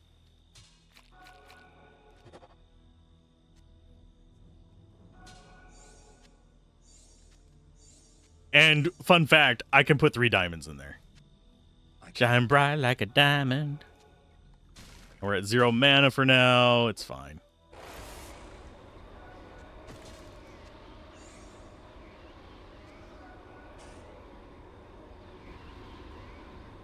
But we need... how many levels to actually wear that shield? But still, it's going to slow us down movement-wise. That's another plus skill. And it's probably... if I remember correctly, they just use the perfect gem stats. So that would be 1938, 57% resist all.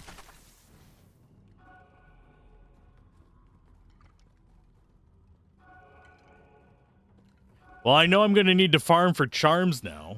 I should be picking up every bloody charm. And I probably will for the next 27 years. That said, charms with plus skills, not completely broken. But I can see it being made broken. Because that would be... 1, 2, 3. So 40 of them, so that's 20. Yeah, you can get plus 20 to a single skill if you were to grind enough. I'm not sure how long it would take to find that, considering how many skills are possible to drop on that. Can reroll 3 charms into 1 in the cube. Oh. Take it same size into same size? So that does reduce the grinding for that a little bit.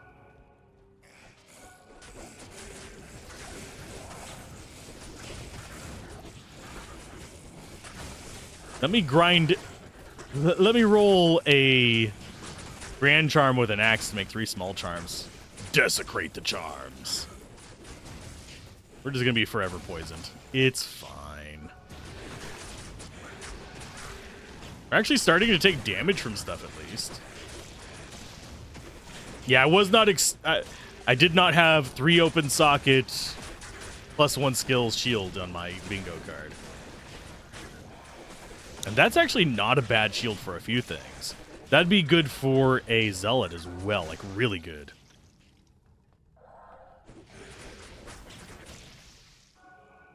Is that crushing blow? Yes. So tasty. Like peanut butter and jelly in your mouth. Okay, anyway. Stopping the creepy voices. Okay, so we only go up to 4 with what we currently have. Although I wager if we got... I'll take an HP 4, it's fine. Excuse me. That's a dead end.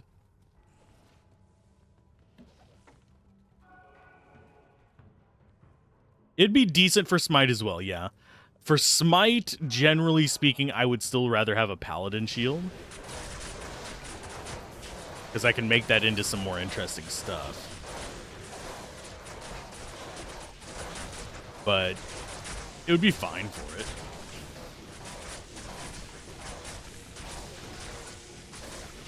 For Zealot, the thing is, you're not using your shield as a Zealot, and you do generally have Smite as a Zealot as well.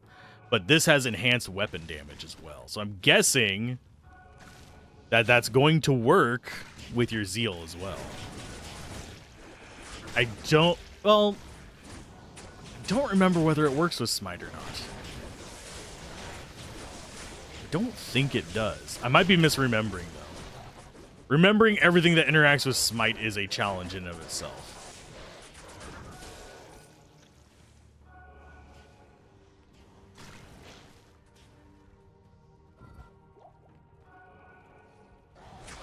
Because Smite...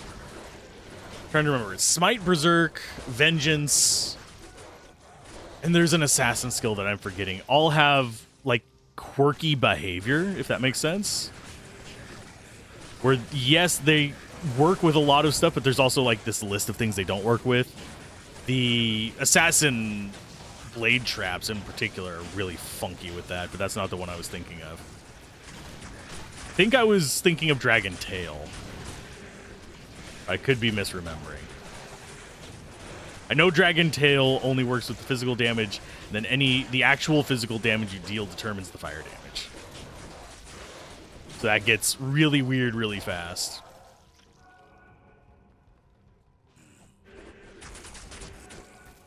There are a lot of programming quirks in Diablo 2, yes. it's part of the beast. Okay. So what should I have for, like, actual breakfast, folks? You guys get to decide. I don't have a lot of stuff. I have a bit of bread, some sandwich stuff. I have... Ooh, an hammer. Damn it, let me pick it up.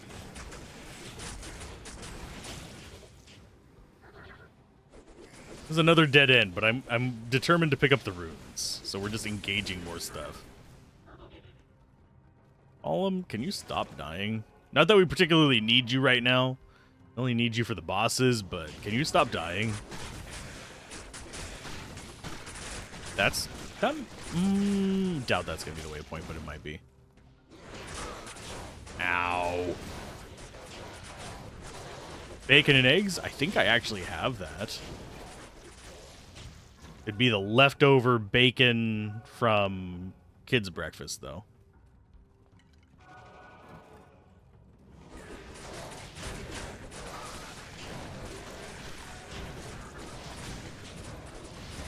So I'm not sure how much of that I have left, but I could do that. Bacon, eggs, and toast. Could do cinnamon toast for the ultimate comfort food.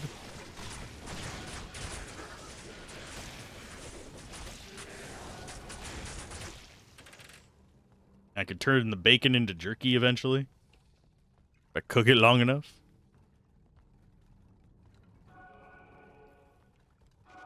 Let's see, character-wise, yeah, we're gonna have to dump into strength for a few levels to be able to get that equipped.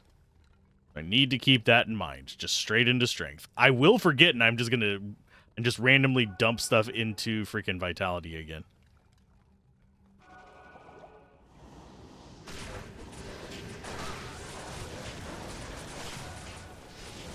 That's a high-class brunch with the price of eggs these days.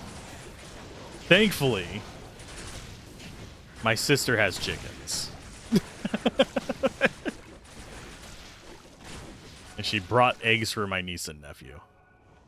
But yes, eggs are expensive nowadays. They're not as expensive as the memes make it out to be, but they are definitely expensive. I still remember, like, dollar crates of eggs.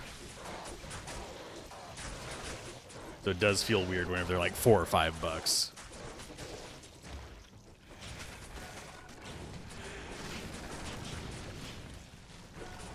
I think I heard a skull drop.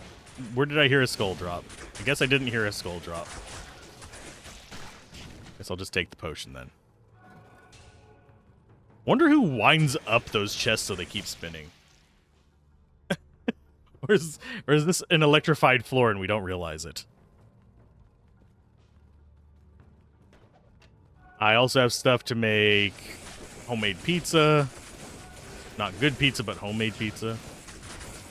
Because I could do a French bread pizza, specifically. I don't have any dough. And the sauce would be just tomato sauce with seasoning in it. As opposed to, you know, like a proper jarred or chunky sauce. That said, I'm not a huge fan of chunky pizza sauce.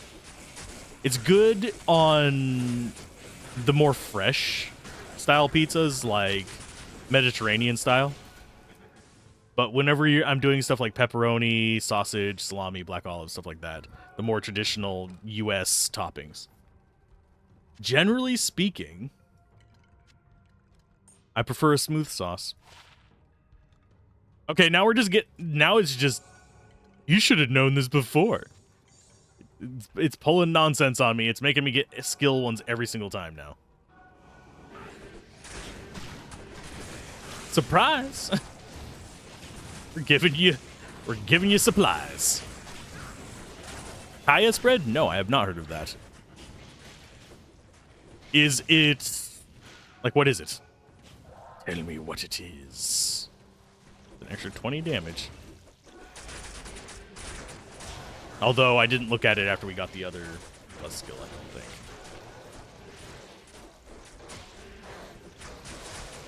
Yeah, I've not heard of Kaya spread.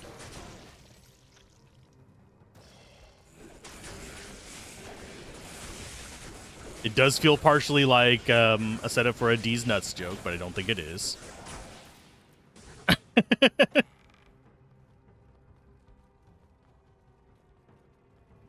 More common in Southeast Asia? Ah. I mean, I do like Asian cuisine.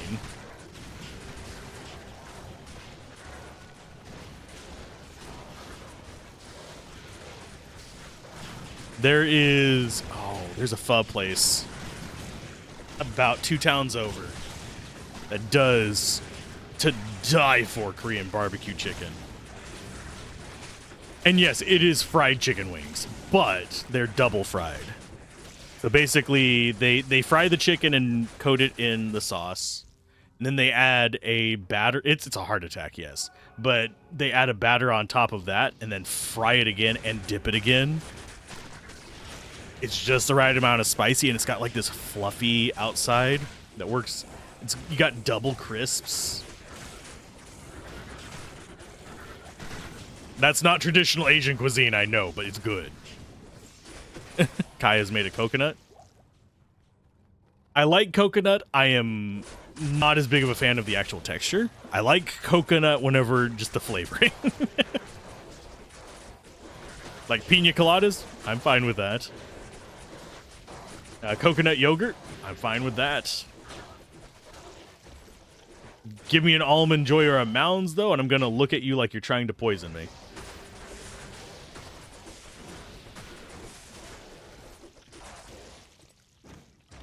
And coconut milk's not bad either. I'm not coconut milk, coconut water. Depends on where you're from is what they call it. But it doesn't really taste of the coconut in the spread. That might be fine.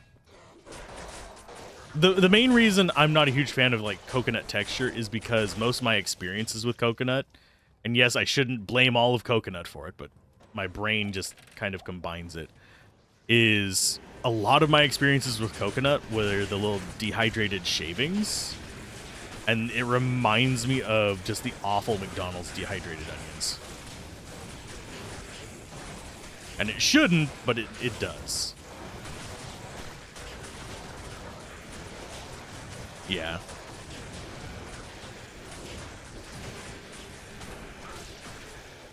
Rather sweet. It'd probably be fine. I might have to look it up and see if I can get some around here. Generally speaking, I will try pre-made store stuff before I try making it myself. Just to see if I want to put in the effort to kind of make the formula, well, make the recipe and then refine it to actually what I want to taste.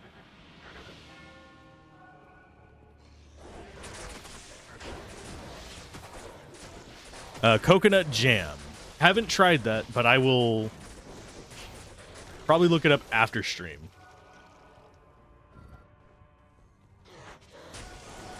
Here, I'll put it actually in my other browser while we're doing this fighting.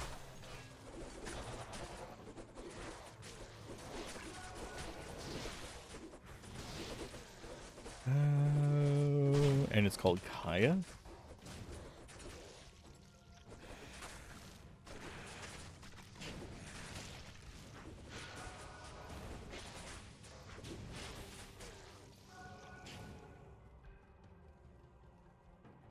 I have seen it before.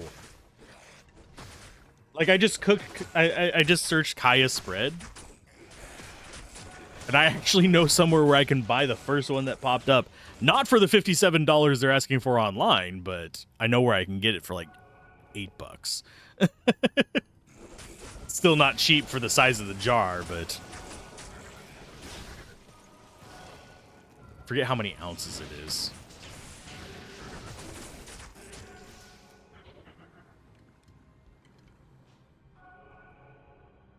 Apparently somebody sells something called Shrikaya, which is just that, but with Sriracha in it.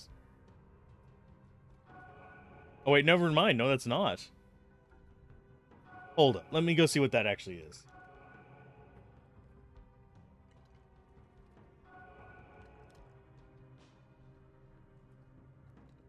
Yeah, it's only $60 because it's like third-party seller on Amazon is the first result.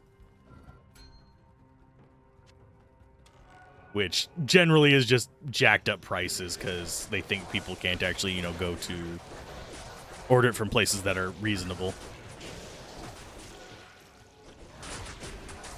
Yeah, the only place I've seen it is one of those, like, not specialist stores. I'm trying to think of what they're called. Basically the hippie stores where everything's marked up about 50% more than it probably should be because we're healthy. It's not healthier.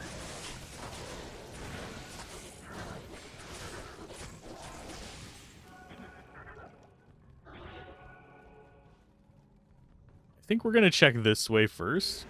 I'm just looking for the waypoint. I know where the stairs are. I didn't put up a town portal there because I was thinking, oh, it can't be that far away. Little did he know, it's that far away.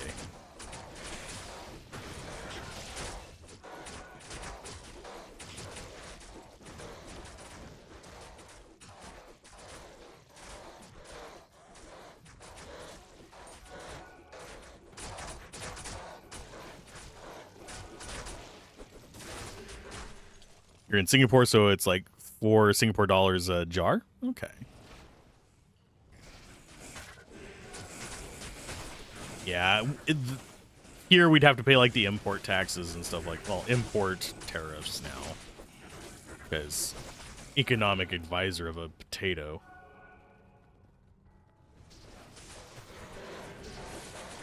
That's what happens whenever you hire unqualified people to do jobs. Oh, the $8 was before tariffs. It's probably like $10, $12 now. Because when I saw it, last time I've been to that store was 2021? So 4 years? They might not have it anymore? Don't ask me why my memory works for that, but...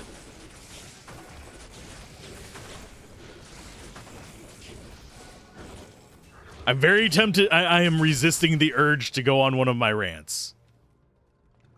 Because, fun fact, when I was in university, my majors, one of them was software engineering. One of them was business administration with a concentration on entrepreneurship. In which I kept getting the marketing people tried to poach me very frequently. The accounting people tried to poach me slightly less frequently, but they still did. And I also basically had enough credits that if they would have let triple or quadruple majors, I probably would have been close to getting some other degrees. But unfortunately, I still had to drop out because I'm one of those people who unfortunately got caught up in some economic distress.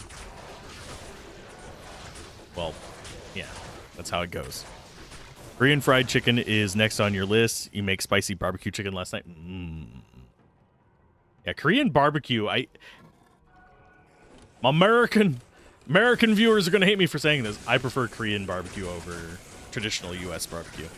And yes, I've had a few different types, from dry rubs to saucy nightmares to all kinds of spicy, not spicy, sweet, vinegary, etc. Ever the chance of it, Southeast Asia, try them locally instead? I have a couple friends on Facebook that I could probably poke at and say, hey, which one of these do you recommend? So I might do that if I go that route. That said, very rarely do I judge it just on one brand, unless it is just a taste combination that I just cannot tolerate.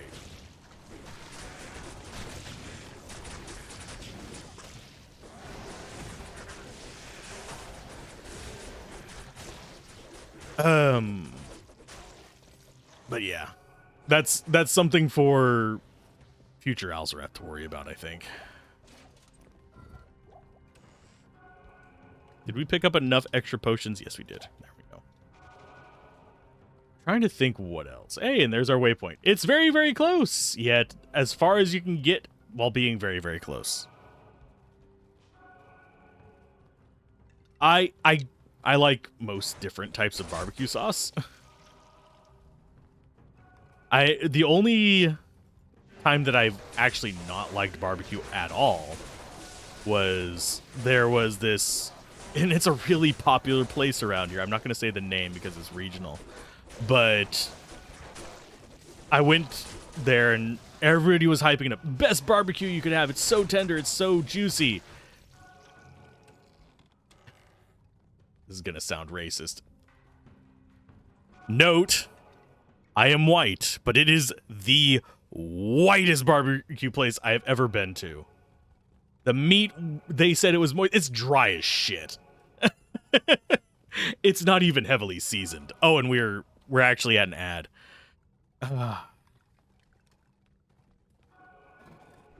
I actually, speaking of why I try stuff from more than one source at a time, you can blame that on shrimp. Oh, and we have ads in about 3 minutes, just a heads up. So I probably won't kill the boss right now. I'll probably just be clearing this out and kind of sitting.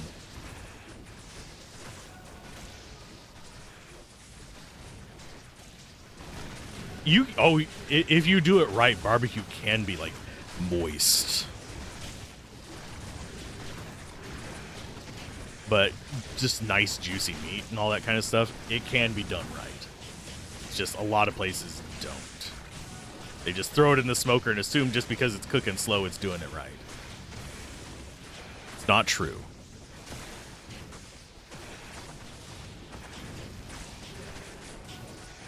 But yeah, barbecue, you can slow cook it and keep it moist. I personally like using sauce over dry rubs and stuff like that. You can still do good moist meat with a dry rub.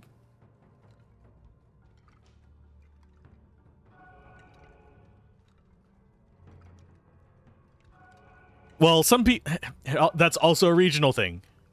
Let's see, you're picky about barbecue. Honestly, you don't do well with like squishy textures. So if there's a ton of chunks of fat mixed in with the pork or brisket, you can't do it. I understand that. I usually eat around them. I'm a texture person as well. But probably you've been lied to all your life. There's two different interpretations of what people mean whenever they say barbecue. For me, it is slow cooked, moist meat with a good deal of flavoring. Whenever you break it down to just like the bottom of the barrel. As far as, and yes, I know that expands to way too many things. You can't really lock it away too much or you start cutting out actual barbecue. And yes, I know that could be curry. It's usually not served with noodles though. Or with a sauce around it. It's served with sauce on it. But some people also view barbecue as something that was barbecued, which is slightly different. Because a barbecue grill is just a grill with fire and stuff underneath it. Getting into semantics of how I perceive barbecue. I'm going to alienate so many people with this because different perspectives. We're going to try to avoid fighting Mephisto while the ads are on. Two very different concepts. It is harder to get moist. You're probably looking at the second one. Some people do the first one as well badly, but yeah, I generally like the meat to be the way I do whenever I barbecue stuff, which is very rarely anymore. I don't usually cook that because, yeah, I'm the main person who likes chicken and stuff. But actually, meat in general. Beef, I probably could, but I'm not the one who usually cooks the briskets here. But generally, the way I like it is I'll sear the meat, and then I will cook it slow after that. That way it keeps the moisture inside, and I'll have it covered. Barbecue to use smoked meats, ribs, pork butt, stuff like that. That's barbecue, yeah. It could be all kinds of different kinds of meat. Barbecue sauce is something else entirely. But generally, I would sear it before slow cooking it. You want that high heat to seal in the moisture, so you don't have to worry about the meat inside just becoming not charcoal, but just that kind of unpleasant dry meat that a lot of these places will serve. And if they don't sear it beforehand, you can end up with that. You could also steam meat as well, which is an entirely different thing. It loses a lot of flavor, though. I am not a chef. I just know what I like to eat. The act of barbecuing to you is just cooking stuff on a grill, but you call that grilling. Yeah. Yeah, that's kind of a nomenclature thing that's kind of gotten messed up over the years as well. Because inviting people to a barbecue has become a term for inviting them to grilling, not to actual barbecue. And I might be wrong on some of this stuff. Like I said, I am not a freaking... We just... Oh, they're there. Hi, guys. We're going to back off, because I'm not going to fight this while the ad's on. Let's identify our unique helm. Freedom's Facade. I'll probably never use it, but we'll throw it into the pile of new uniques we haven't seen before. Worth noting, in vanilla, we are at the point where we can start getting plus tree skill stuff in here.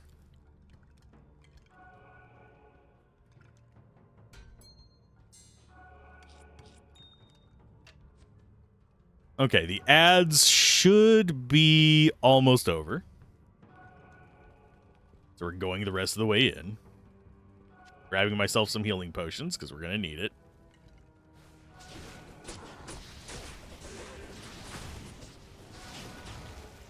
Yay! Got back.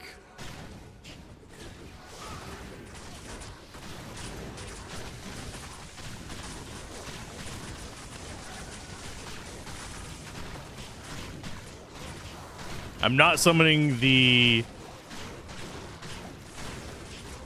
mages right now. Oh, geez. Ouch. I was too close to that.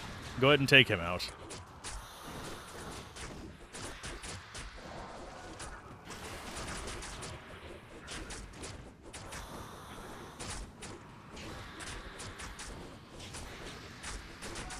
As far as what dropped from them, we'll take the Grim Wand.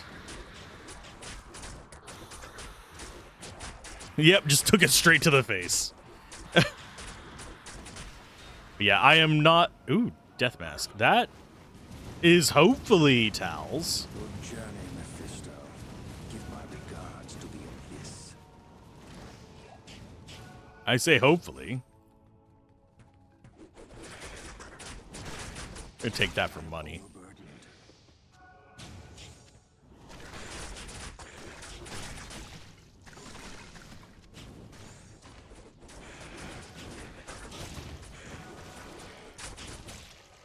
Okay, we can actually probably get mages out of this before we move on.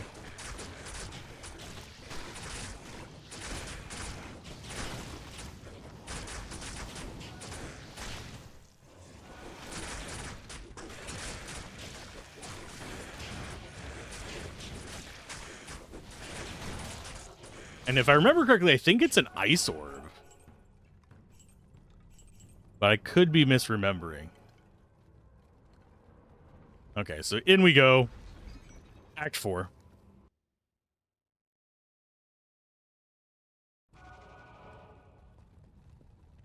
Hello. I hear you, Kane. I'm just getting stuff out to actually sell. Serpent skin armor is probably going to get sold as well.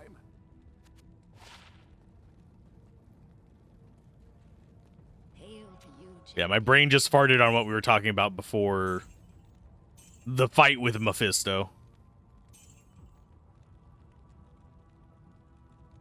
That is not bad. I'm probably not going to use it, but it's not bad. And there's Talrash's. That might actually go on the mercenary. I can't use that yet. She's not high. We're not high enough level. Okay. Food. Always talking about food. I was like, why is it? Oh yeah, level 66 requirement. Doip.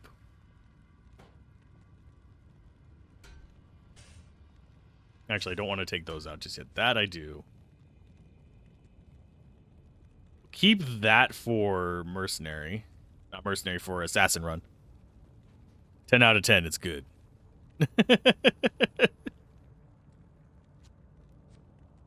Oh, and I meant to sell those. God, I am flaky today. I'm sorry.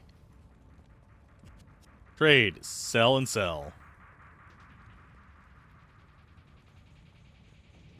Mostly going to be using rune words and stuff like that rather than rares, because chase rares are a whole pile of shtick.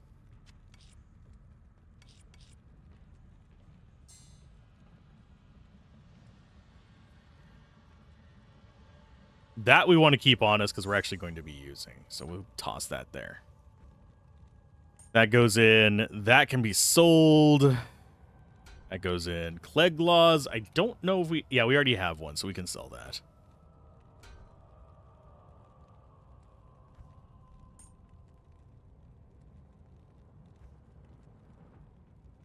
Okay, we actually... We used it up. I forgot. Ort, we're starting to get a decent number of orts and stuff. We do have a soul already. We only have the one. Might need to save it. I don't know why I'm hesitant to use it just yet.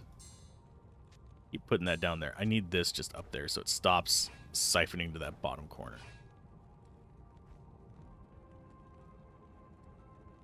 I think we are good. I could make another one of these, yes.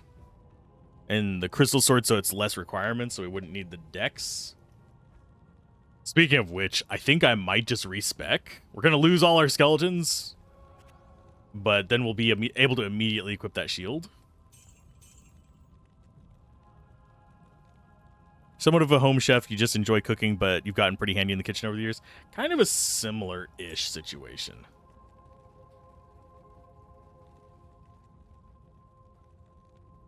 We can go back to Act 1 and get our stuff. That's fine.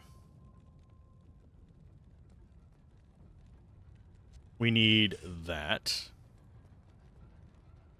We need that. That.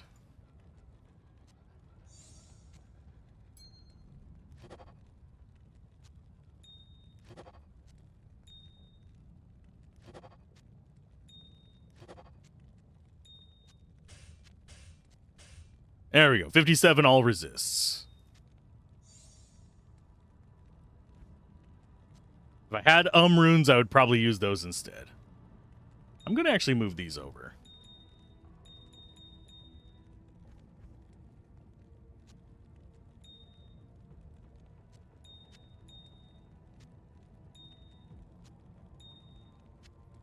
Like that.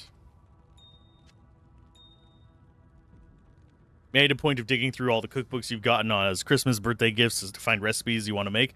I generally have to do online ones. I have not actually gotten recipe books as gifts. Generally, it's kind of a weird thing. I cook a lot. I've had people who enjoy my cooking a lot. No one buys me cookbooks. My most popular dishes are actually relatively easy things to cook, though. Generally speaking, it's stuff like... I'd get this until it's up to the point where we can actually equip that shield.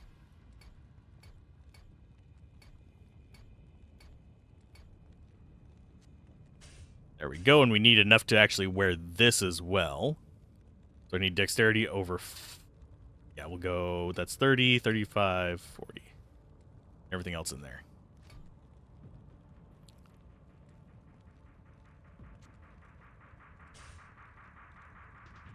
Most of the time, your wife and you will just be watching Food Network and say, oh, that sounds good. We should try that, and just Google a recipe for it. Yeah. My method is I will look up like 4 recipes for it on different sites, different people. Look at the commonalities in them. And then decide which one of the 4 sounds best to me. I will try that one. If it turns out well, I'll start adjusting from there.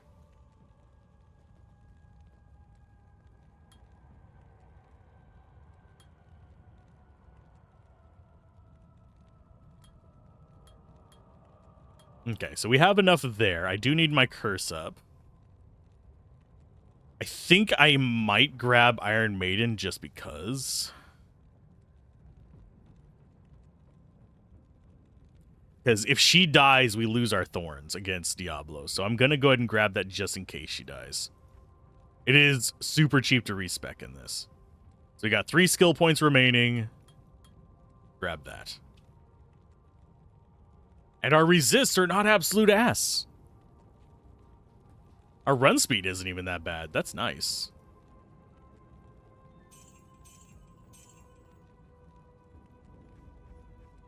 Gear-wise, do we have anything interesting on her? I do like that they have... Hello. Like, aura things is just, like, default.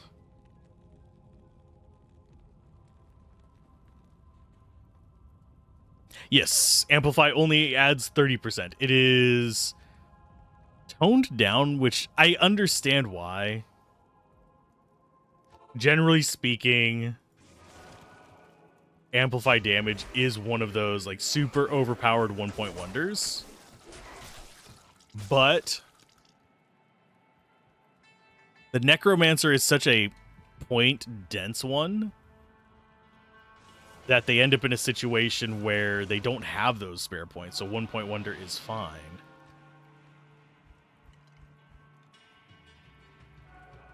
Yeah, we're just grabbing some bodies. And Decrep adds 25%. Yep. Right there.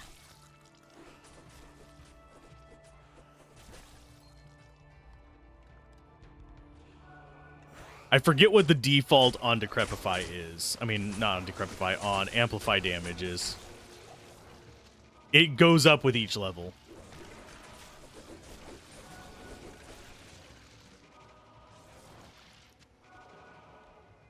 We'll identify it. Vitality! That's going to probably get sold.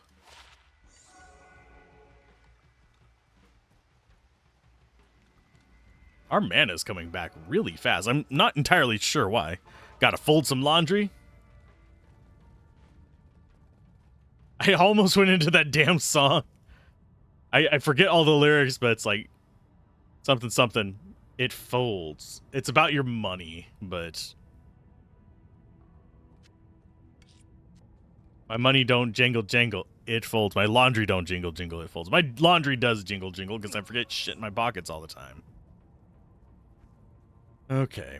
We want to sell that and that.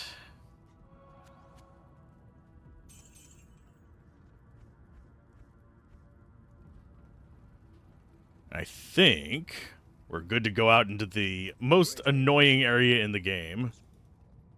Glomeville! Do you like Glomeville? I don't. But now we have resist, so it shouldn't be that awful. We're still going to probably die to Glomes. Because I get murdered by them because I'm a dumbass. Come, my horde!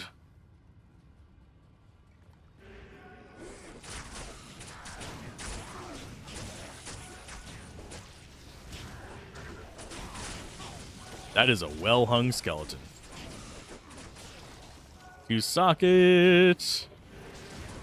Wouldn't mind finding a 3-socket armor in case we do ever get the runes for, like, Enigma or something. I doubt we will, but, hey, we can try.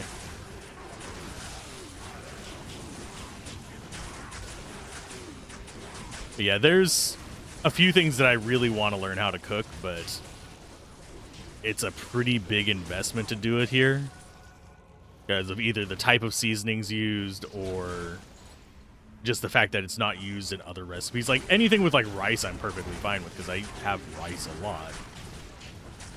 And I can do stuff with the rice that's not the specific recipes. But whenever it starts being like, oh, you have to buy this very specific type of meat or this very specific type of ingredient that you don't use for anything else, start running into the issue of maybe I just won't learn that. That's actually one thing that I run into when I'm trying to learn, because I'm trying to, well, I was for a while, trying to learn how to make Greek food. The recipes for it are all over the place as far as like what proportions of what seasonings. Because everyone likes it a different way. So I run into that issue a lot with that, where it's like, oh, I now have a jar of this seasoning because that sounded like it would work well. It worked fine, but it's not quite where I want it to be. But none of the other versions use that. They just use some other esoteric thing. Oh, and one thing you'll not see me actually using is saffron. Because that is expensive.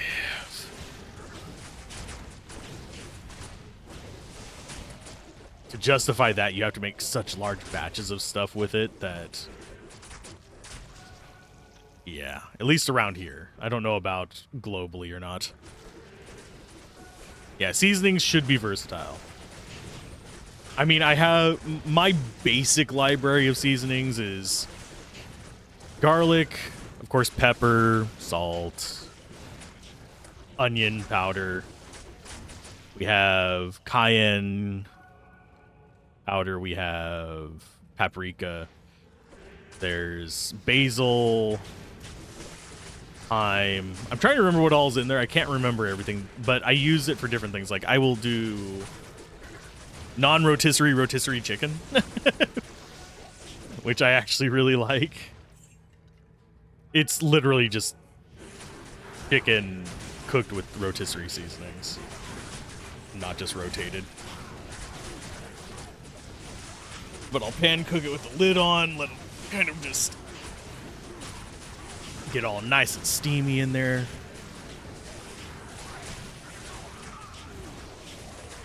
Whenever you open it up, it smells like you were just doing rotisserie.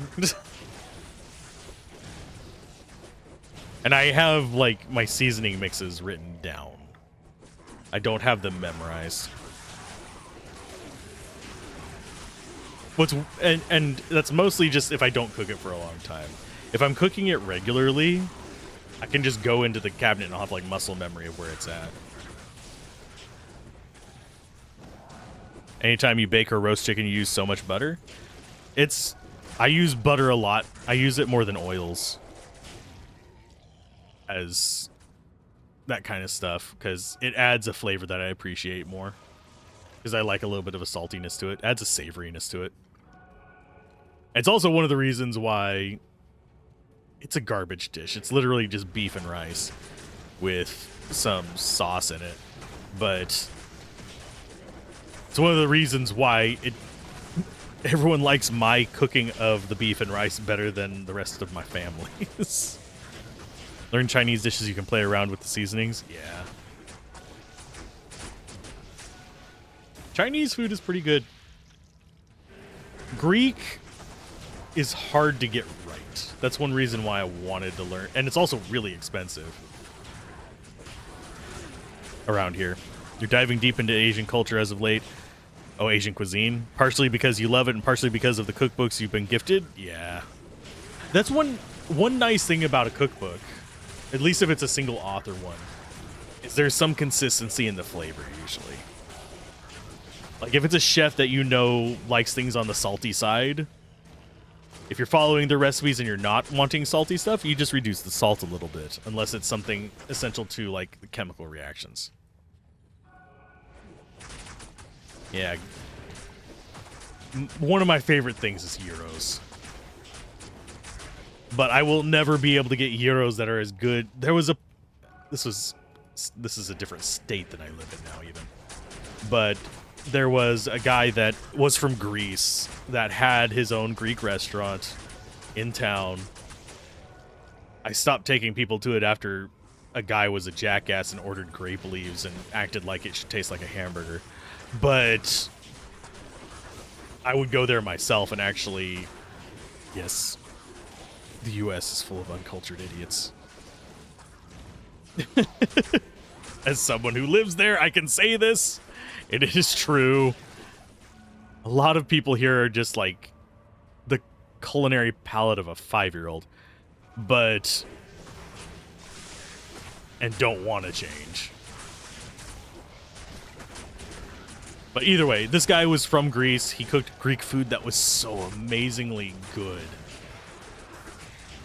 Even if it was something that I don't normally like from like Greek restaurants, it tasted good there because he made it properly. Even if it was like super basic stuff like gyros or tzatziki, it was good.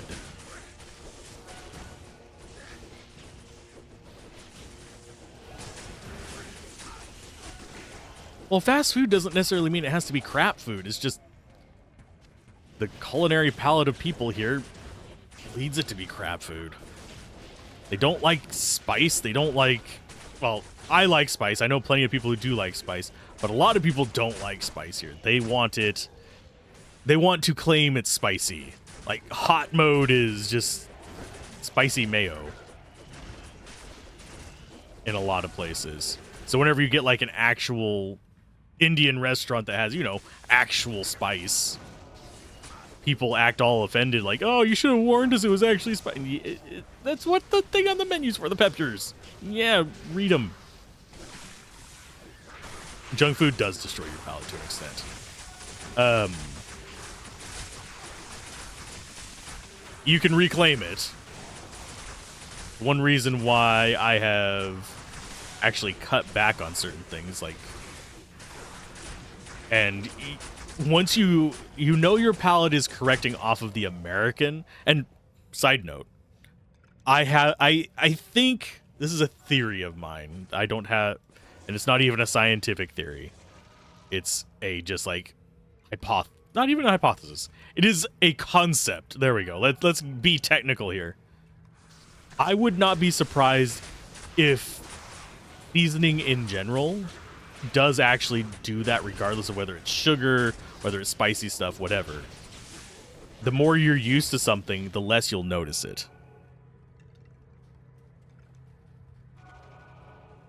So with sugar, yes, I think it desensitizes you to sweetness in foods.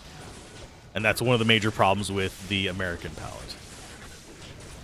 I think if you have a lot of salty food, it desensitizes you to salty flavors, which is a problem also in the American palate. But I think the same thing does also happen with spicy food, because back whenever I used... Fun fact. Ooh, we got a goal room. But yeah, that should not have been dropping this early. Just realized that. But either way, my brain is just completely farted on it. But I do think that if you eat a lot of a certain type of food, you just get desensitized to it and you don't notice it as much. So you need either more to get that kind of same high from it, or you need... Oh, and he's going down pretty easily. Or you need to switch over to something else for a time being so your mouth can adjust.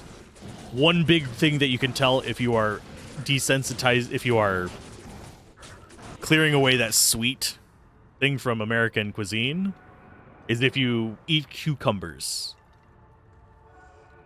Cucumbers, if you have a not fucked up palate, are sweet. They should be light, hydrating kind of flavor, Not moist, but hydrating. And sweet and crisp.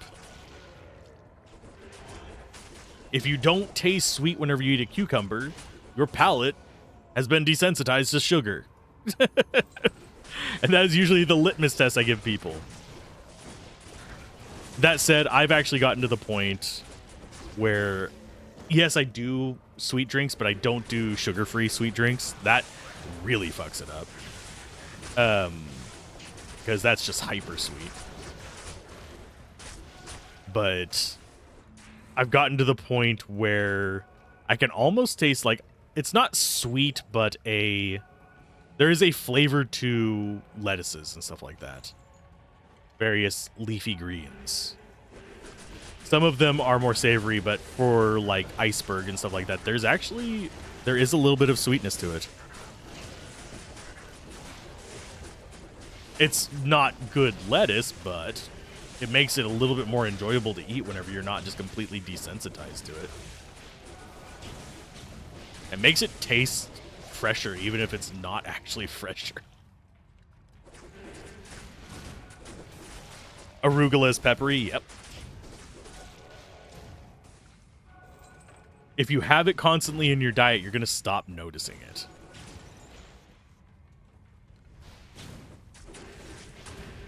I haven't had arugula in forever. I should probably see about that.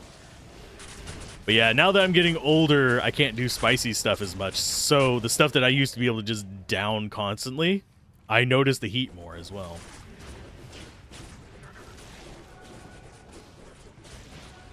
That said, I still cook spicy stuff. Despite my stomach going, fuck you, whenever I do it. It's that whole meme of the people standing on the island yelling, fuck you at each other. We try to eat a lot of leafy greens with your meals, so you'll switch it between arugula, spinach, spring mixes, etc. I need to eat more leafy greens. Honestly. Generally, right now, my like vegetables, as far as greens and stuff like that, are stuff like broccoli, green beans. Very, very super basic person greens. Broccoli, green beans, cucumbers. Cucumbers are a fruit, but technically that's still a vegetable. There is no such thing as a vegetable. We can get into that whole discussion as well. Vegetables are a culinary invention. But yeah, I need to eat more leafy greens. I should be doing that. I'll have spinach. I'll have salads. I need to get back to eating spinach regularly. It used to be like if I ordered out pizza by the way, I would always put spinach on it. Just for at least some nutrition in that. But I got off that habit when I moved last. Yeah, if it's not fresh veggies, you'll do one of the frozen steam bags of veggies like that. Green beans. Yeah.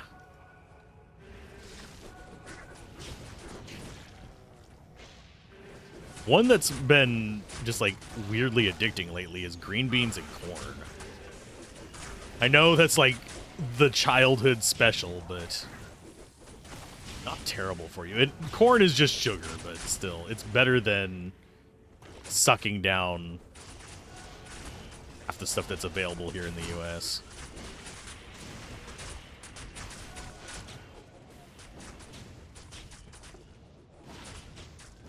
Didn't we already get that? I think we already got that. This we did not.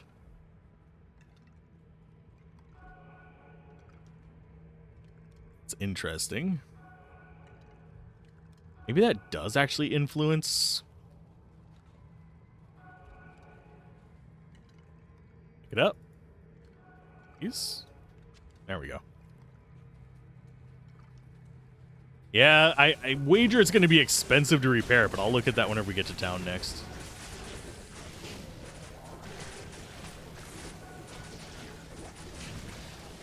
Dude, I don't think these go up in life as we level it up, do they? Pretty sure they don't in this.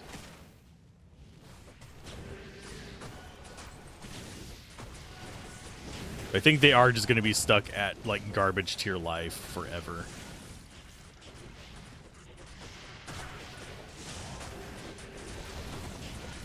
We'll see if their damage ever makes up for it. If it doesn't, we're not going to worry about it.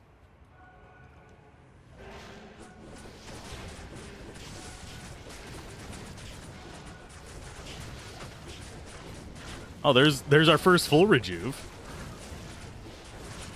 Kind of surprised we hadn't seen one sooner.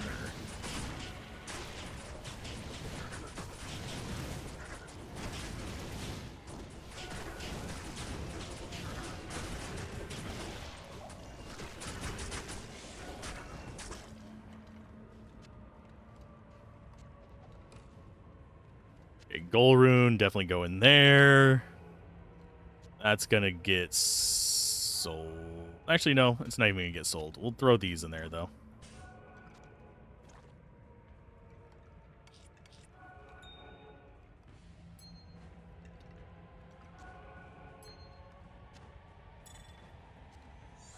Full rejuve, bottom left. And yes, we are just sitting here with a cool 250,000 on us.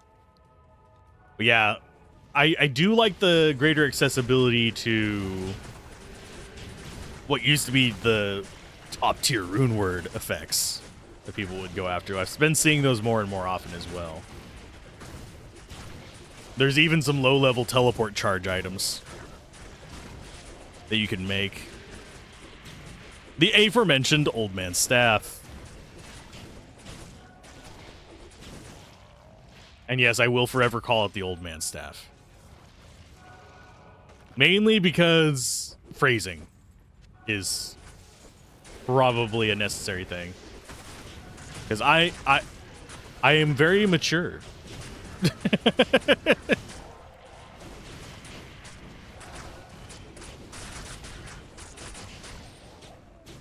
I am a very mature person. And yes, I probably shouldn't be looking for the stairs on the edge.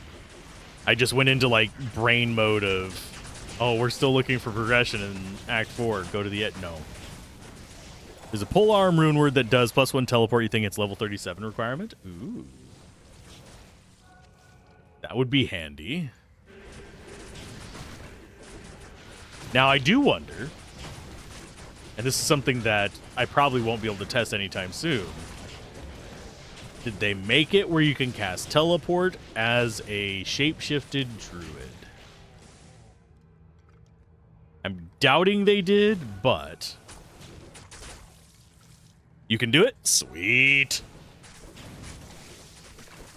That makes that rune word about actually worth it.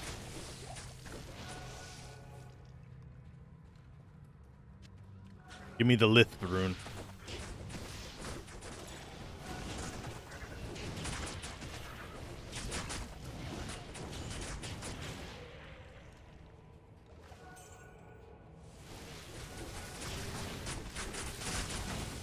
And you can cast BOBC as well? Sweet. Yeah, that is something that can just be... It's relatively easy to change, but a lot of things will overlook it. They overlooked it in LOD as well. Oh, we got an rune. Yes. Oh, yes. I like runes. I know they're not the most desired runes ever, but I have a soft, like, nostalgic spot for them. I used to collect them.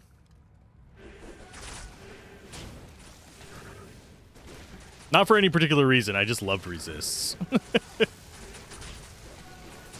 Deception's Iodol Lum. Okay, so we're missing Lum or Loom. Depending on how you want to pronounce things. It's a Vigi game. It doesn't matter how we pronounce things. It's one reason why I make the joke of, oh, I keep forgetting. I need to pronounce Gollum with a soft G. Like Jolem. Jolem. Because habitually, I pronounce it Gollum. Just because that's the way my mouth forms around the word. And people hate it. Technically, it's Golem. Golem. Yeah. I can't even do it whenever I'm consciously trying to do it. But its origins and stuff like that are the reason why it's pronounced that way.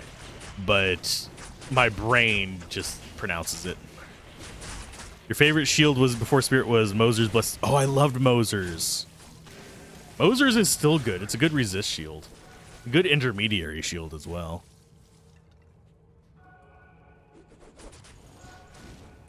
But yeah, back in the day, before we had all these like different rune words and stuff, there were a lot of interesting things. Another thing that I have a weird affinity to is Linger Briser.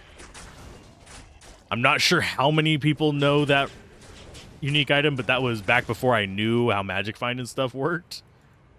I got an odd fascination of it. This was back whenever Bariza was God of Bows. Linger Briser was good enough to actually do magic finding on a Amazon.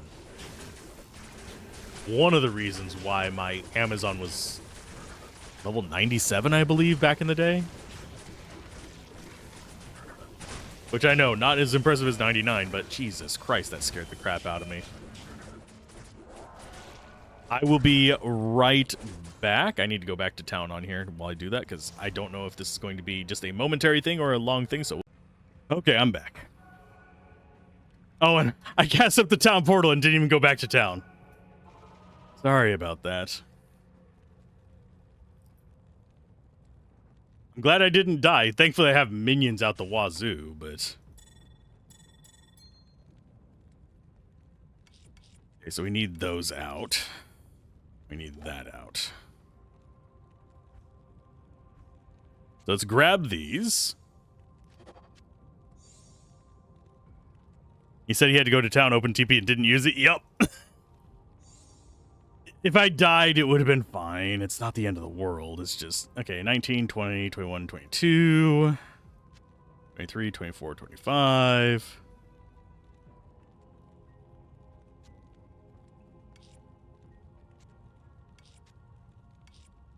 At least I was smart enough to move away before I did my dumb.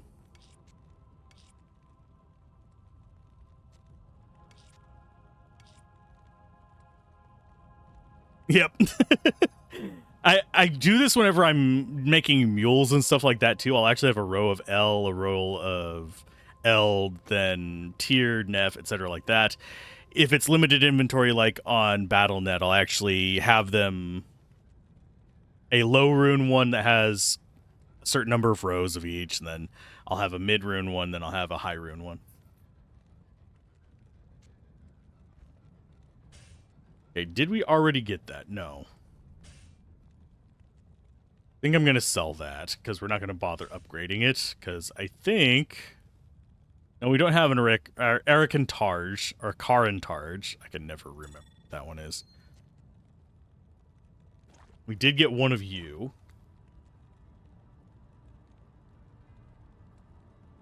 Ah, they have variable curse. I think the chance of blocking one is better, even though it's one less curse.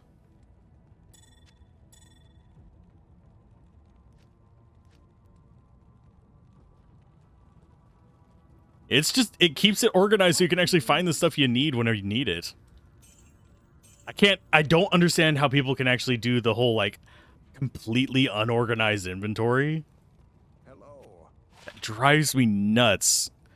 I used to... Yes, I played Minecraft. I still sometimes do, but very rarely. But I used to play Minecraft on a server for YouTube stuff. Just because that was the thing to do at the time. And... God, looking at some people's inventories drove me nuts. Or people would drop stuff in my chest randomly. God. Yeah, I don't have OCD either. I'm neurotic. I don't have OCD. But, good God, some people are just like... I'm a disheveled mess, but Jesus. Jesus.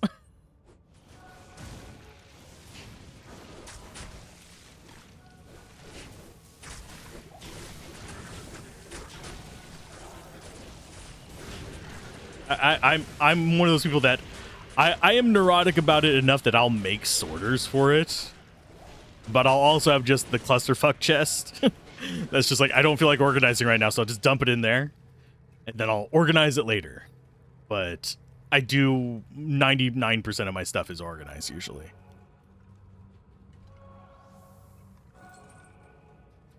But when you come back and it's just like all over the place. Hell, I'm trying to remember the name of the game. It's the one, it's like Honey, I Shrunk the Kids, the video game. But that's not what it's called. Because you're just shrunk in the grass. It's fairly new. But that game I was part of a stream for. I didn't actually stream it myself usually. I think it's called Grounded. Either way, was with somebody on that. And the inventory, I would organize it each time after coming back each time. But by the time I came back the next time, it was already ruined. I know who was doing it. And yeah, but good God. I ended up just reaching a point where I just stayed at home, constantly building and organizing stuff.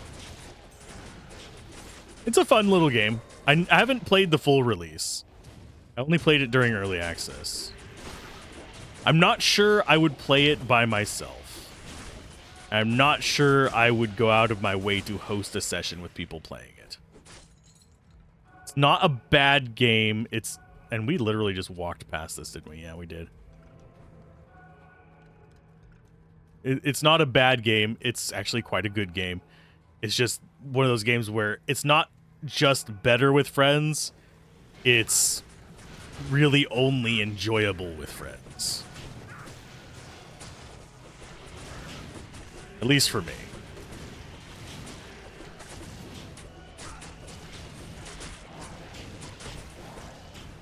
But that's true of a lot of games like that. Valheim, Grounded, Minecraft. They're fine enough games in and of themselves. They're better with people. Or sometimes even necessary to have people to have fun. Because then it's just an excuse to hang out with people. You don't normally get to. Which is a surprisingly common thing whenever you are... I'm going to go ahead and... Boop. Like that.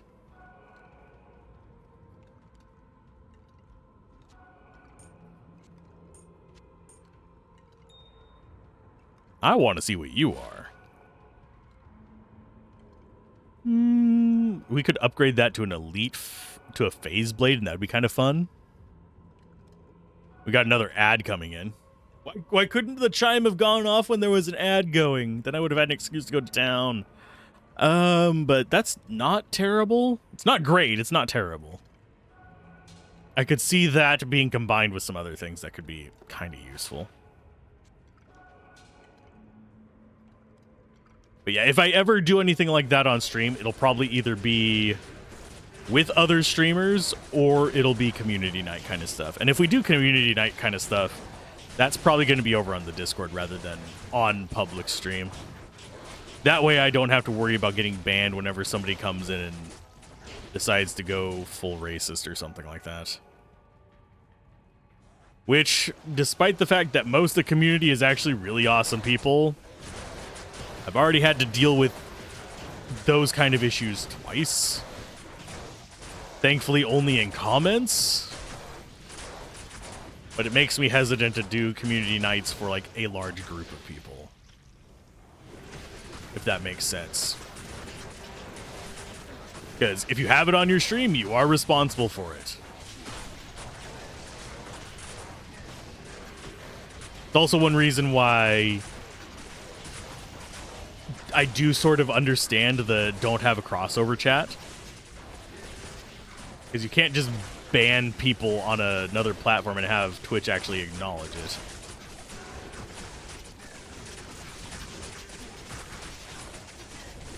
If I do a crossover chat, I probably will have like a ban log as well. Just so I can demonstrate that. Because if I do a crossover chat, it's going to be kind of more subdued. Kind of just like one of those like one-liner things. Trying to think of a good example of a person who does that, and there's a few, but it's not people that I think most of you would know. It's people in the VTuber space, because while I'm not a VTuber myself, I might actually eventually have one, but I'm not a VTuber kind of personality. But yeah, those are the ones who I can think of that actually do that. And I don't have anything against VTubers. It's just, I'm not quite that performative. I can't play, and I know there's ones that don't play a character. Like Karanai does not actually play a character. He just has a duck avatar. He's kind of closer to what I am, I think.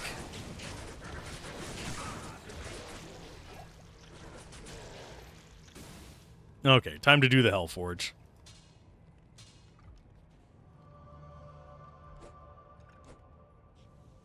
I still think it's a neat attention to detail that you have to click it 3 times.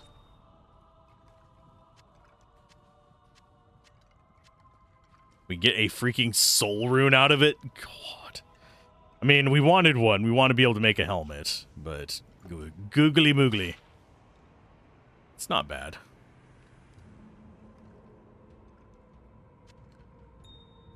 Okay, let's go get the waypoint, I think. Of course, we also want to get that. They're over 100 damage. That makes them, I mean, a third of a normal skeleton. Actually, what's our lightning one? 267? Average damage is normal.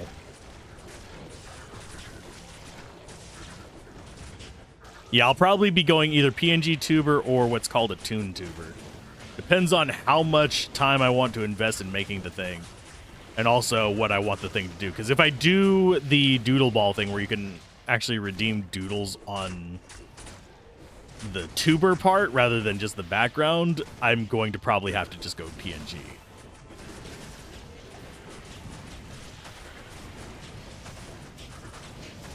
It's always been that way. 2 swings and then a third just activate it. Yep. It's because of the cinematic.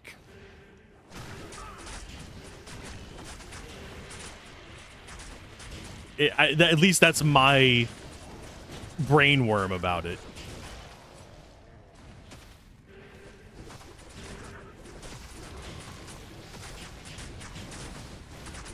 Because you have...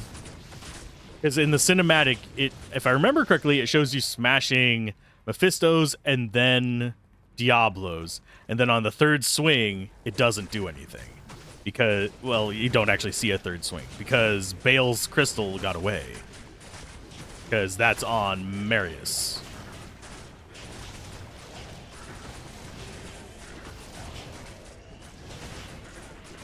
Marius!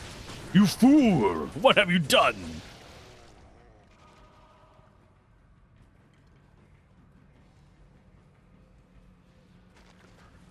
We're going this way. Skeletons do not lure everything in. They lured everything in.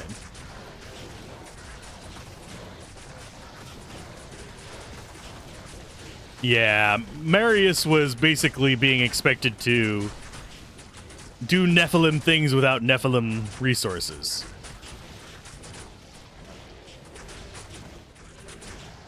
Which is asking a lot.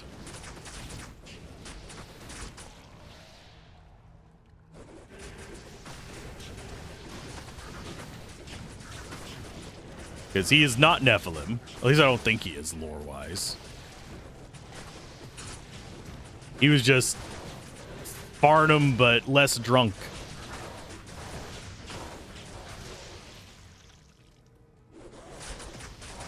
Farnham's was rough around the edges, too.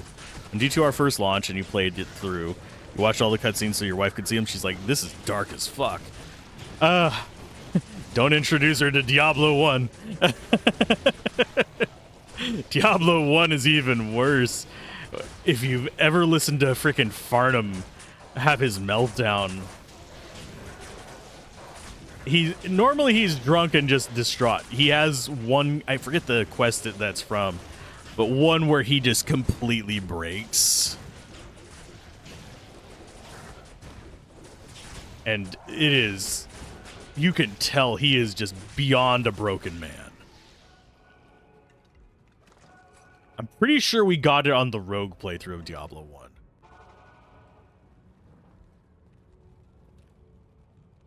Yeah, it's rough.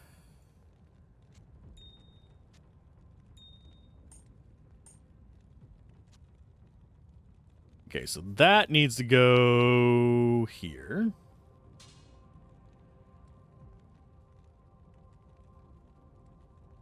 We'll go ahead and keep that. I don't think we'll need it, but I run small charms that give us basically the same amount of buffs.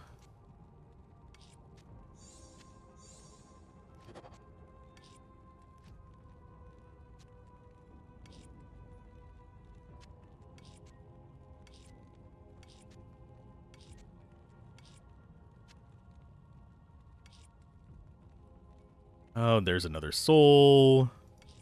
Didn't realize we had gotten another one, but that's fine. I wonder if anyone would ever remake Diablo 1, though honestly speaking, D1 lacks of content. Yeah, Diablo and Torchlight actually follow very similar development paths. First game is extremely limited, kind of proof of concept. Second game is more expansive and has really cool skill trees. Third game kind of went downhill a little bit, but is fine now that it's kind of redeemed itself from being complete shit before. And they both have a money-grubbing games-as-a-service mobile game.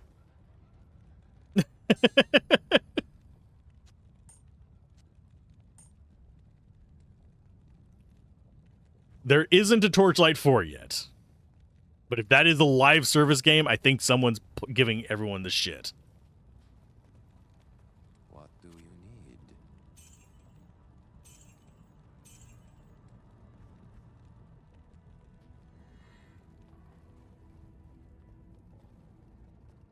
Was the second one is pretty... The second one's good.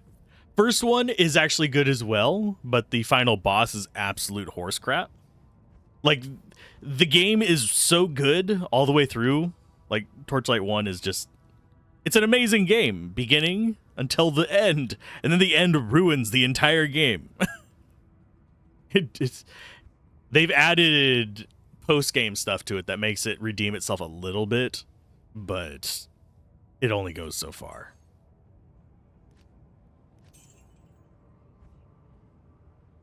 We were going to see how expensive something was to repair, and I don't remember what it was. It was that shield.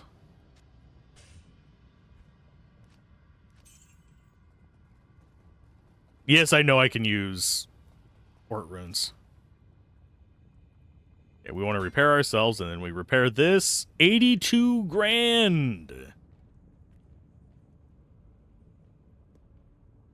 Yeah, charges are expensive. Maybe you mix them up. No, the second one is generally considered the best. The second one is more like this, where it's got multiple like areas to go through. Oh, I could take the edge bow from the Merc. And I could grab that ring.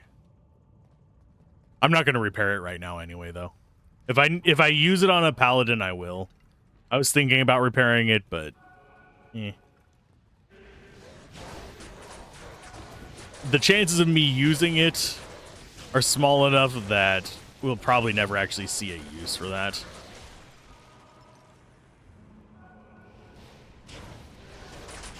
Yeah, Torchlight 2 is the best of the series.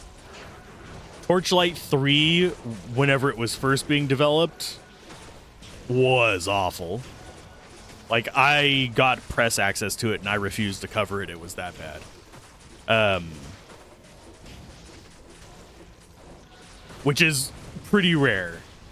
A game has to be really either unethical or something like that for me to just flat out refuse it after a press key. Yeah, the Orts... I think it's Orts and Rawls that are used for recharging. Can never remember which one it is. For, like, one of them is for replenishing charges, one of them's for repairing. Did we just get Tal's second piece? No, we got Equilibrium. You got my hopes up, game. Don't do that to me.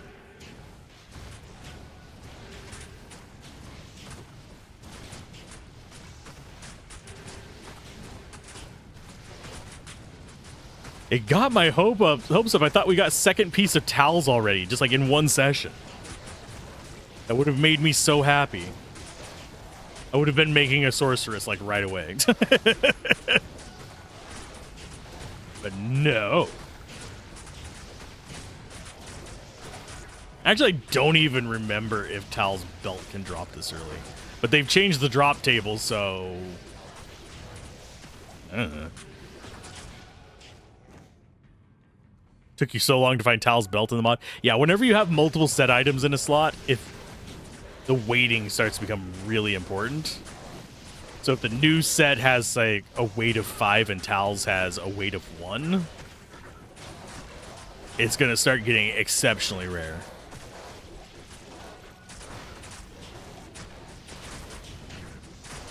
I don't remember. I know when certain modifiers can drop. I know that...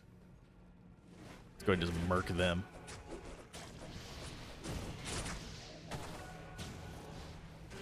This is not going to be the right way.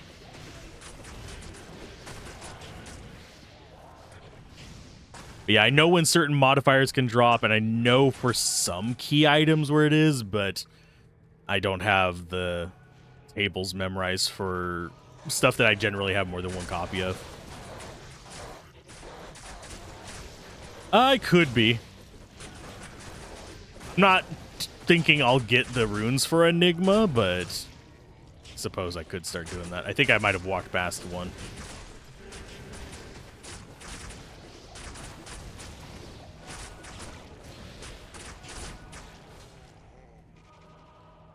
Yeah, making an Enigma armor would be kind of handy. I need to look up what other armor rune words there are, because they've added a few.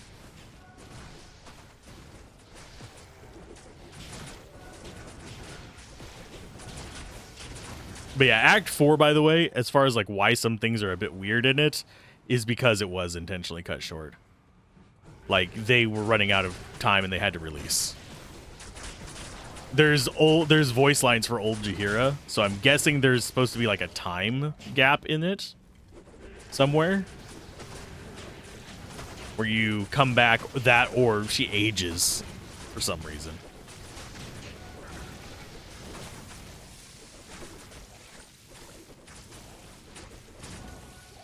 I don't have a short of that one. I do have a short of Farnham's, because that cracked me up so much. It's cracked me up ever since I learned about it. Ooh, replenish life plus 7. I think we'll take that instead of the magic find? Or we take it instead of the poison resist? I think we take it instead of the poison resist. Yeah, Act 4 was cut short. There's a lot of evidence for it. There's not a lot in the files other than the voice lines and stuff like that that indicate it. There were a few cut voice lines in Act 3 and 4. I don't know of any in 1 and 2. And most of Act 5 stuff was cleaned up before release. So we wouldn't know.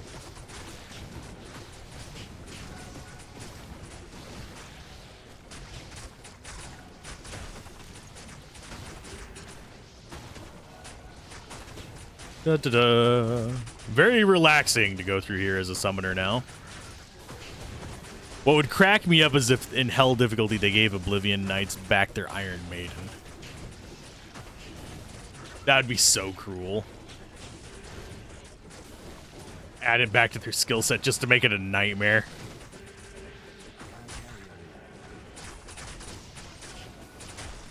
Oh, I forgot. I am full on gold. Yikes. I should put that back in there.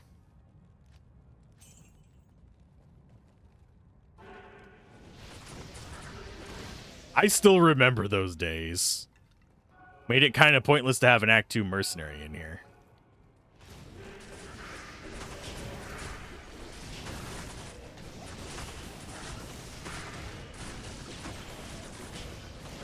Chaos Sanctuary as a melee physical class back in the day was awful. Yep. Especially if you were in hardcore.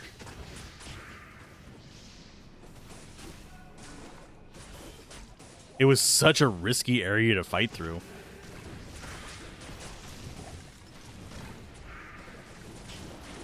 Can you stop killing my mages, please?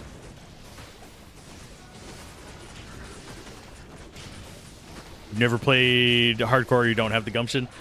I generally don't play it, but if I do play it, it's on offline. Sorry.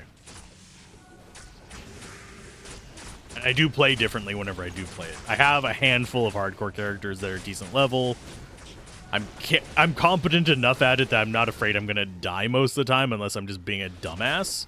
But yeah, it can be nerve-wracking.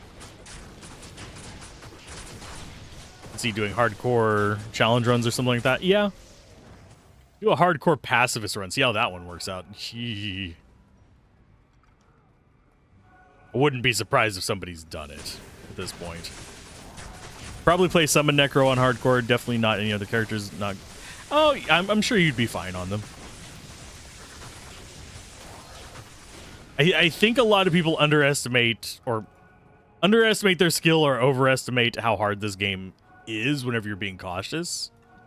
If you're playing cautiously, until you get to hell difficulty, it's pretty easy to avoid death, except for maybe the early run killer, which is Duriel. Diablo, there are strategies. Make sure you have good fire resist and run in circles. Even if it takes forever to kill him, you'll kill him. As long as you have range.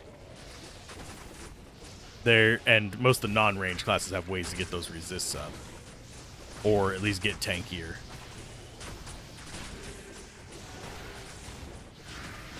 Most of your deaths are souls. Ah. Yeah, they are pretty dangerous.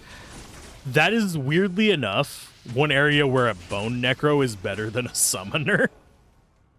Because the way you do it with a bone necro, and I can't show it up because I don't have the bone skills, but whenever you're in, say, City of the Damned, where there's guaranteed gloams usually, there's only... You basically have to roll perfect not to get gloams. But what you do is you'll cast Bone Wall up here, over here, down here, or down here, as far away from your character as you can get it.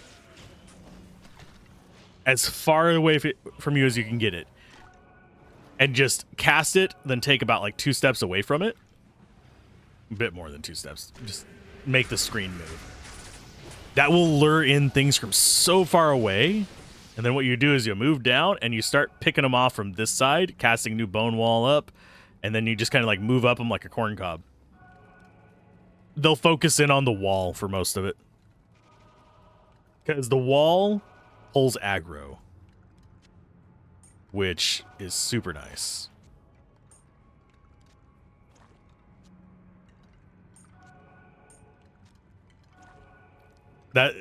And if you have summons, they will pull aggro as well, but you have less control over it. If you're wondering why it's easier with that. Ooh, maximum poison resist. Nice.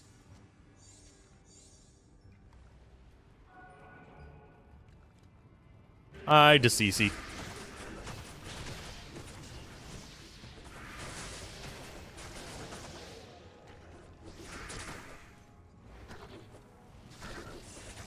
Cece's Pizza is dead. Yeah, Druid Summoner is pretty good as well because they can distract with their minions. But yeah, having minions is not guaranteed safety, especially against piercing attacks like the Gloam Lightning. Yeah, he's Cece's Pizza because he's a piece of shit. Sorry. That's my saltiness from the Iron Maiden days. If you're wondering where that one's coming from.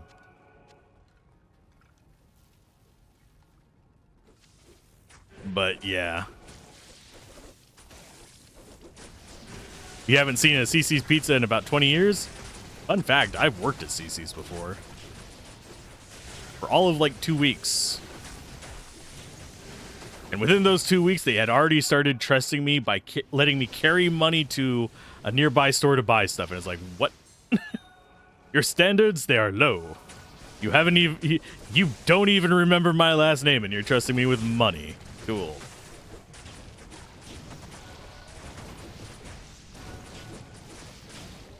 I could just take the cash and leave, and I would have made more than my hourly wage.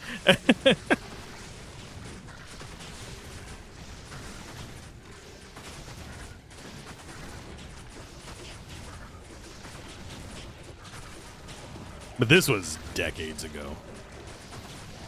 First time you had to do a bank run for a job was when you were 20. Unbelievably nervous. Yeah.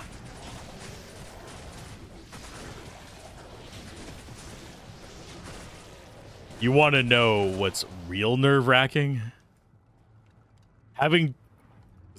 Fun fact, I worked retail for a very long time. And for a long period of that, I had to do the registers. Not like run the registers, but swap the money out of the registers and do the accounting, kind of like take it into accounting, all that kind of fun stuff, lock it up. So it's nerve-wracking in the middle of the fucking night. This is before everybody leaves the store. Because, yeah, usually like 2 a.m. people leave the store just fine. But no, we had to do it before midnight. So there were usually a bunch of people in there still. Walking around with literal tens of thousands of dollars, because this was back before they didn't have anybody on the registers. Just in a wooden box. Like, the fuck? If somebody tries to rob me, I'm letting them take it. Your money is not worth my life. That has always made me more nervous than taking money to like a third party location. Where are you going, Diablo? There's plenty of targets right next to you. He is very just concentrated on me. Okay. Stay slowed, bitch.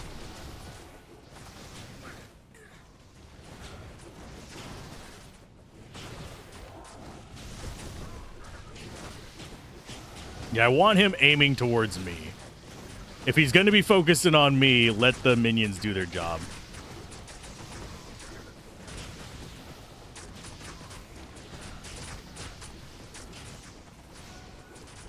Now he's going to try and kill him.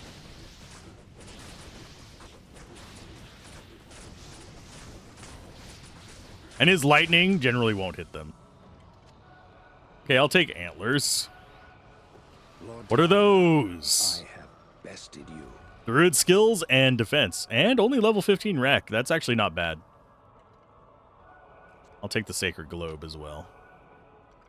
Did we even lose a single minion in that? I don't think we lost a single minion in that. We also didn't go back and get our 2 skill points.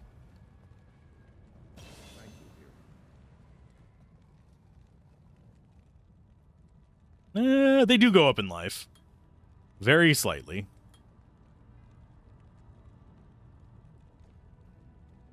So do you think we're ready to go to hell difficulty? Stay a while and listen. And we're currently level 58. In vanilla, I'd be willing to push it. I'll go with the mall I found way back when. That one.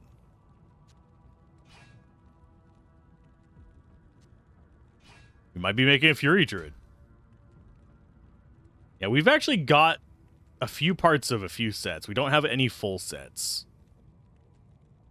Yeah, we've got like 2 of Jakira's, 2 of Nature's, and where's the other one that we think? We have 2 of another one. Don't we? Yeah, Avenda's. Because we got that blade. Probably put those next to each other so we remember that they're there.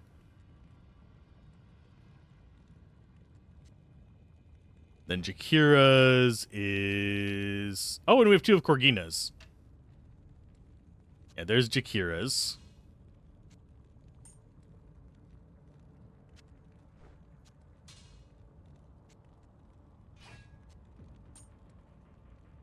Actually, I could probably do it this way.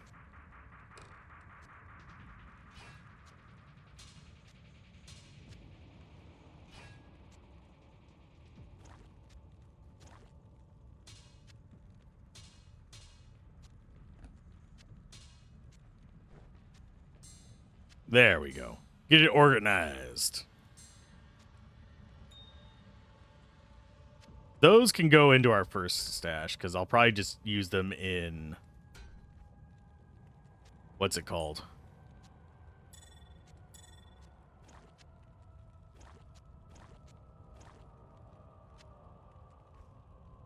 Forge. What's her name? I can't remember her name for the life of me. Charcy. Imbue. There we go. Wow. My words, they don't work. So the other one was the ward, which is that.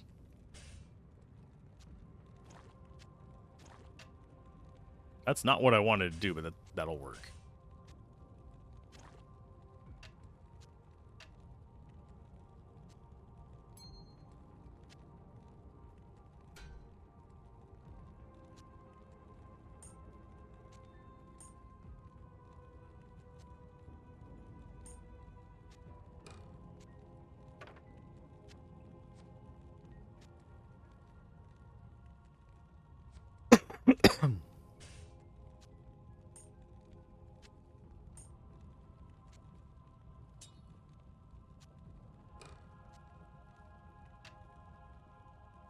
Yeah, imbue Charcy. My brain, it doesn't work sometimes. That can go... That... I really wish these attacked faster on the Sorceress. You can get kind of similar wands for doing a blunt mastery on a Barbarian. So you have like higher chance to hit, so you can do like a bunch of elemental damage with them. But this, if we could actually get higher attack speed on the orbs for the Sorceress, you could totally make an elemental punchy Sorceress with them, but they can't get super fast. Unless they've changed things in the mod for it. Hail to you, champion. Which is mildly saddening.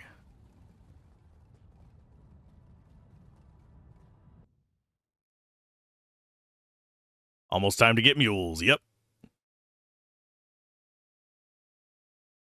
I could make like a mule for...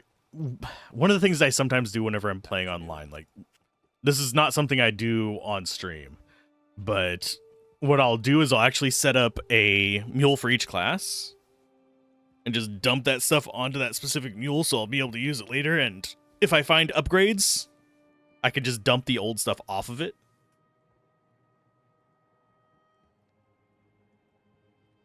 There's a helm that adds to a particular barb skill super OP on an enchant source. Yeah. But yeah, what I do on those mules is I'll have like 3 build plans, and then I'll have the gear for each of the 3 build plans just rotating through and getting upgraded as I'm playing something else. So that whenever I get to that class or that particular build, I'll actually have all the things I need for it.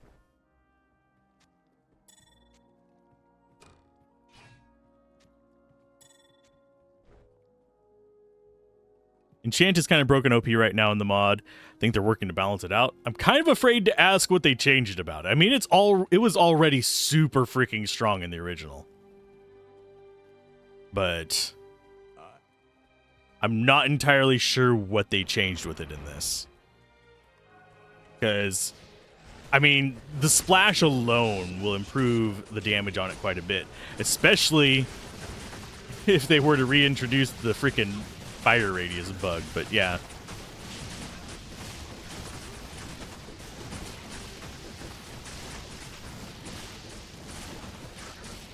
That said, Poison Dagger Necro's now semi-viable.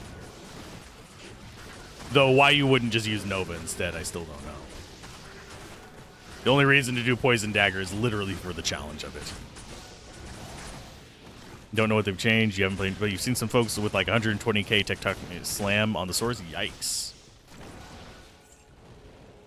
Yeah, 120k damage is pretty hefty.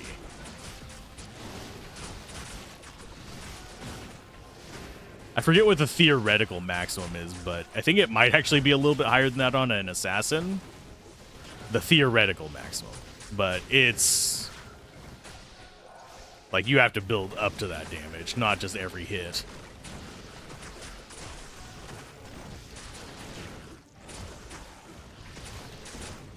The weapons you can craft upgrading this mod can get absolutely bonkers. Grim Reaper Necro, still sad there's no skill build for that. Yeah, especially considering the original press material for Diablo 2 had the Necromancer using a scythe. That always disappointed me. The closest we got was Reaper's Toll. Not Reaper's Toll, oh crap, I'm forgetting the actual name of it. Reaper's Toll is just a really good mercenary weapon. The one I'm thinking of is the plus Necromancer scythe, but it's actually one of the wrong kind of scythe.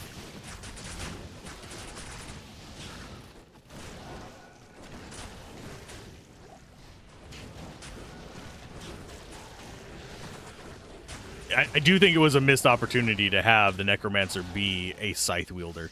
Treat the scythes like a staff.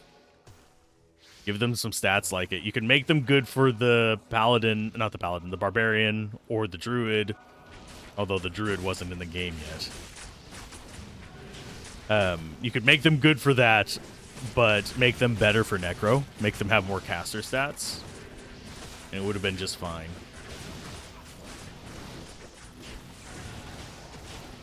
I think that is one thing that I would do if I made a mod for Diablo. Oh, we have another full rejuve. Finally starting to get them. But yeah, it's one of those things. If I made a mod for Diablo 2 Resurrected, that's probably one of the things I would start with, is just some unique scythes, some rune words for scythes that are just necro specific. To live out that fantasy from back in the day. Yeah, they did it in Diablo 3. I think you have the commas. I don't remember whether you have an actual scythe in it.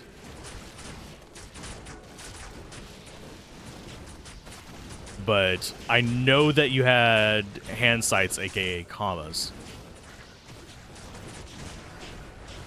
for it. Why do we keep finding that? Are they separate drops or something? Is it taunting me at this point? I haven't left the game. Why am I dropping the same unique?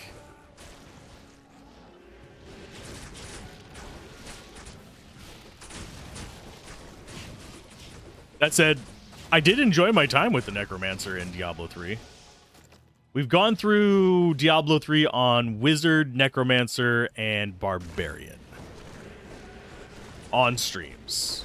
Or on Let's Plays. The Necromancer and the Barbarian playthrough are on the main channel, just playlists.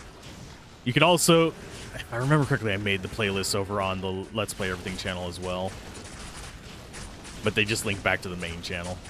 Which, worth noting, I don't know what the ad status on those are if you're watching it on the main channel. I have not...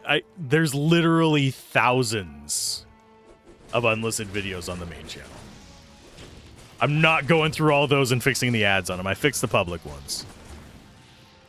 Have a good one. Take care, and hope the rest of your day goes well. Hope the laundry got folded as you deem fit. I think the poison skill would be the closest if we make it as such that poison can be attached to a scythe. At least it would be one skill the necro works with on the scythe. Yeah. I do like mods where they make poison dagger just work with weapons.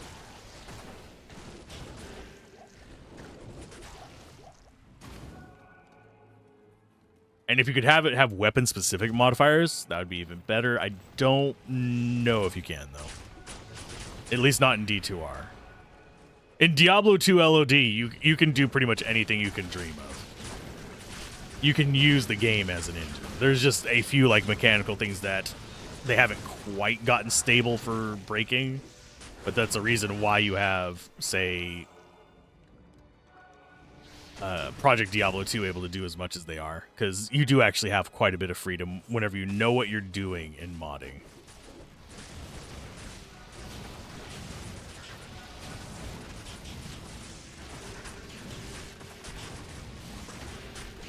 Do we still only have 4? Yeah, we only have 14 normal skeletons. Got 7 mages. They're not dying every second now, just every few seconds. I don't know how they're going to hold up in Hell difficulty, though. They're not really doing a ton of damage. You notice most of the time when we're actually wrecking something, it is our melee guys in there. They're motorizing it.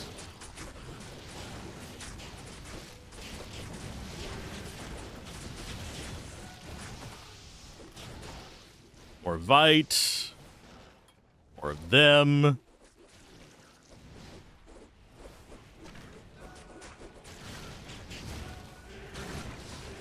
I'm liking this shield. I'm going to regret it whenever we get to Hell difficulty, but I'm liking it so far. Am I going to probably start Hell difficulty today? Probably not.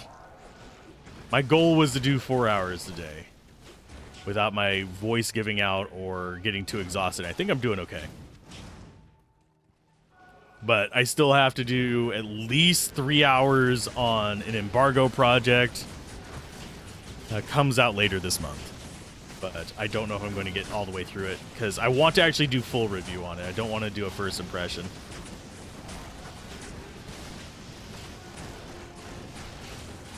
But it'd be kind of an interesting thing to do, write the first impression and then just release it right alongside the full review so I can see how my opinions changed on it. Because generally speaking, it's a new game, hence the embargo. But generally speaking, for newer games, you have to release within a specific window unless you have a hook, such as, oh, we're doing a guide instead of a review or something like that. You actually need a specific hook to actually get any views on it. And right now, mainly because I've been flushing out some of the archived reviews from the side channel, my average view is down. So I do need to bump that up, otherwise I won't be able to cover as much stuff. Because no, I am not a large YouTuber. I am large enough and get enough traction that I can get access to specific games for coverage from like a press perspective, but I'm not large enough that I can afford to buy all the games I would like to cover. That makes sense.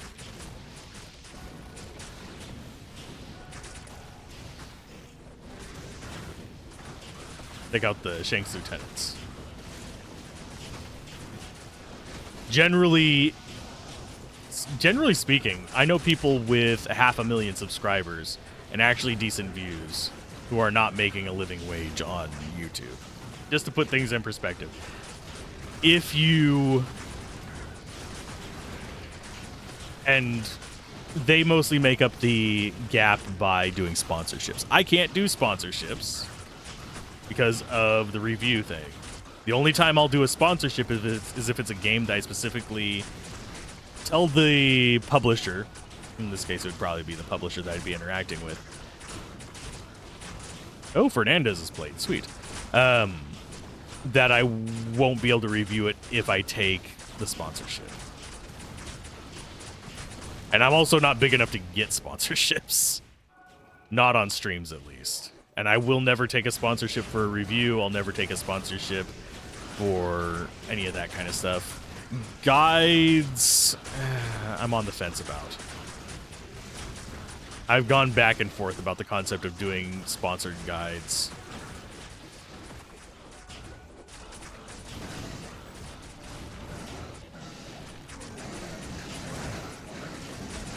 I mean, if someone wants to, like, sponsor a Diablo 2 guide, I'm not going to stop them. If someone wants to sponsor a guide for a different game, then we'd have to, like, start discussing the ethics of it, because I wouldn't be able to accept that kind of sponsorship until after I've already reviewed the game. And I wouldn't be able to do it with any kind of promissory of there being a sponsorship for that until after the game, because as soon as you get the promissory for that, like, oh, we want you to do this. Yeah. Isrune, Magic Find. A handful of decent rune words.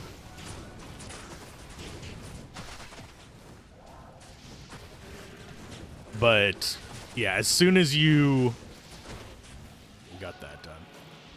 Act 5. As soon as you start incorporating even the promise of a sponsorship, that introduces all kinds of legal, ethical, and moral lines. And yes, I am a firm believer that people should do sponsorships on the platforms, because a lot of people who are doing like just general Let's Plays and stuff like that, I'm not doing general Let's Plays. I'm doing reviews. I'm doing guides. These are wholly different things. But if you're just doing Let's Plays, you are serving as a billboard. You're not serving as a reviewer. Despite what some people say is an attempt to get around, say, copyright and stuff like that, no, you're not a reviewer. If you're not actually reviewing the game. 24 is there. Why not use Kane? Because Kane's a jerk. Can I help you? Experience gain and lightning absorb versus all resist and magic find. I think we'll go with the magic find. That's interesting. Kind of curious what the rest of the set is going to be. I can't really figure it out by the name. It might be a generic set.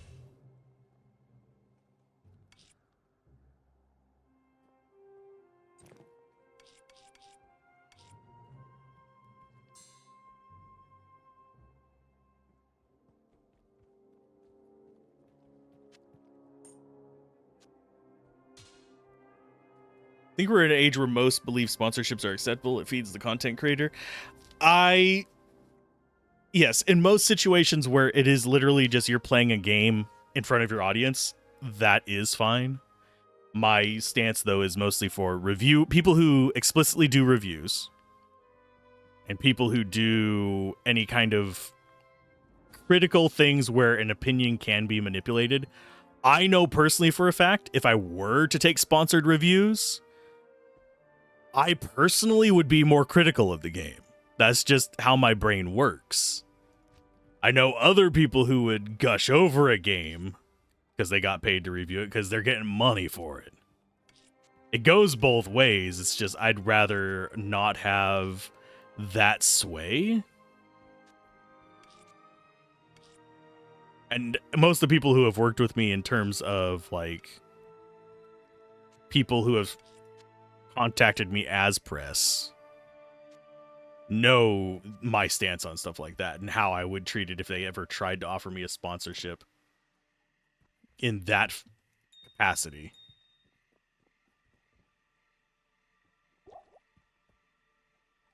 Okay, all that needs to be sold. This needs to go there.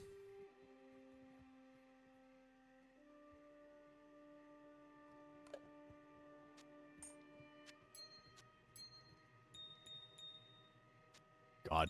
Yeah, Diablo 2's organization system can get irritating at times.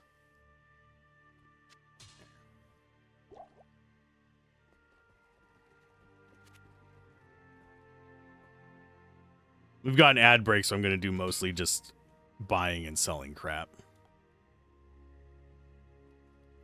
Inventory management.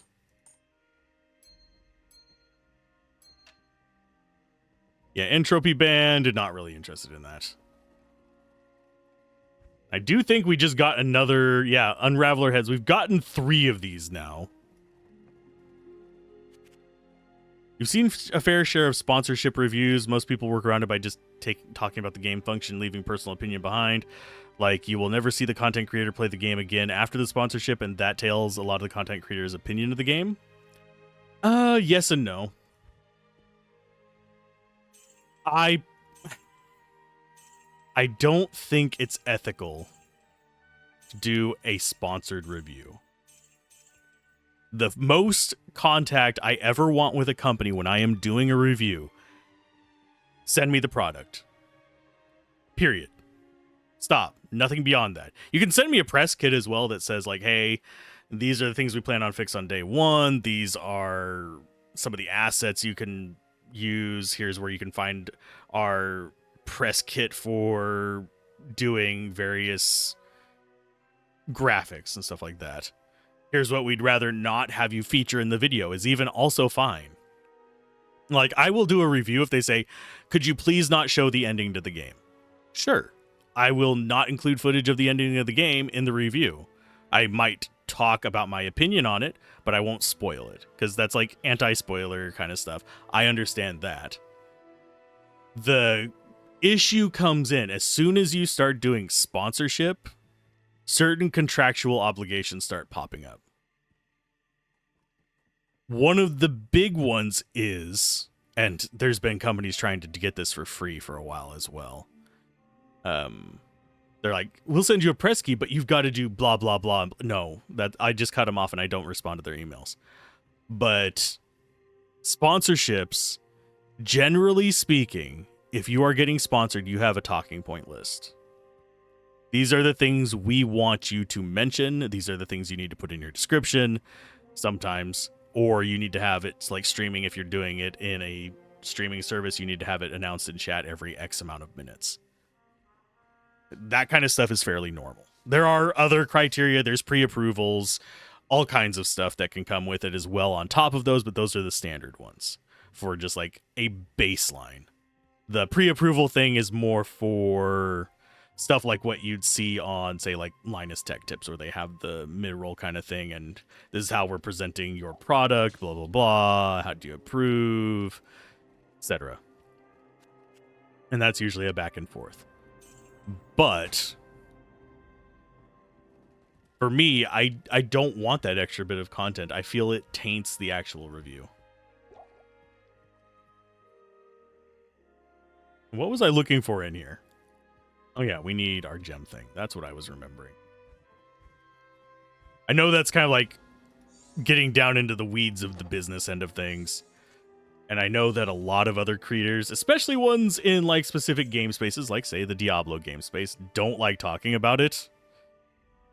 There's a couple creators that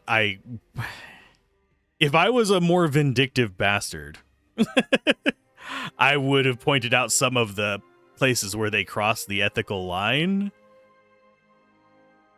Because there's a couple of them that I wouldn't work with because of the things I know about the contracts that they had to sign to do some of the coverage they've done. And the way they treated it. There are people I won't work with because of that. There's also people I won't work with because they were just complete raging dicks to me. But that's an entirely different discussion. But generally speaking, 99% of the creators I've worked with or interact with or even share a space with are perfectly fine. They are ethical. They cross their T's, dot their I's, all that kind of stuff, and make sure that everything's on the up and up. But yeah, I've never understood how people can kind of go, ooh, our first unique ring, and go along with some of that stuff. So we did not get our first unique ring.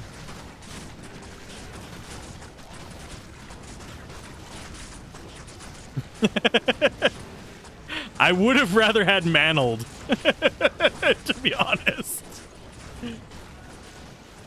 I really would have rather had Mantled. Because I'm not going to do magic find runs.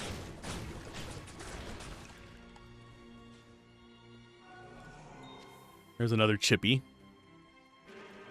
Do we bother rescuing the barbs? I'm probably not gonna.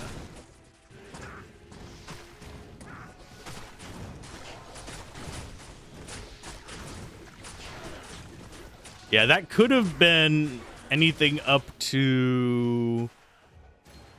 Trying to think. I believe the top level of it for us would have been Dwarf Star? I'm wanting to say.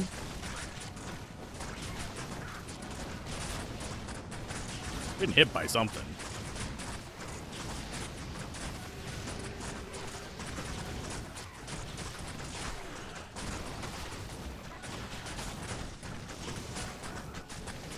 There's another IO. We could actually do a white wand if we wanted to.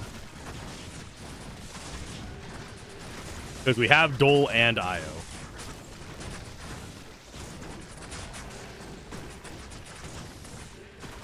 Yeah, these guys will hurt if they actually hit me. They can be kind of brutal.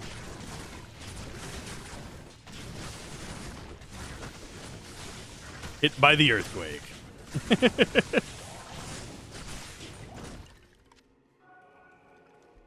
How many grand charms? Yeah, 3 grand charms. Just like, neat, neat, neat.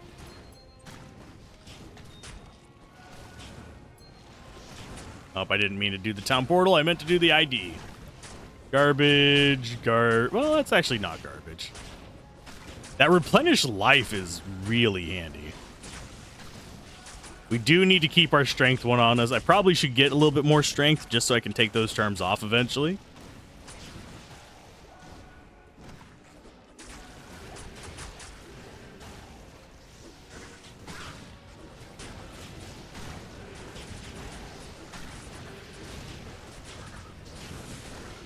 Watch that B4 socket.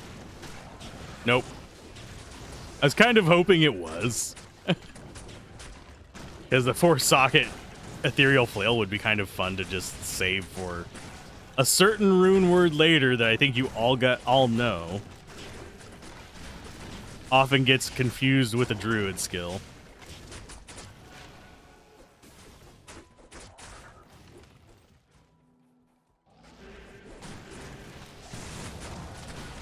Really am surprised none of our normal skeletons have died. Our mages dying never surprises me because they're squoosh, but...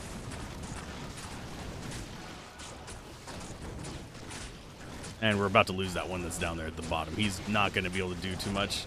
Can you guys go kill that, please? Death Mask, 3-socket, darn. I'm just hoping to find a 2-socket helm on the ground.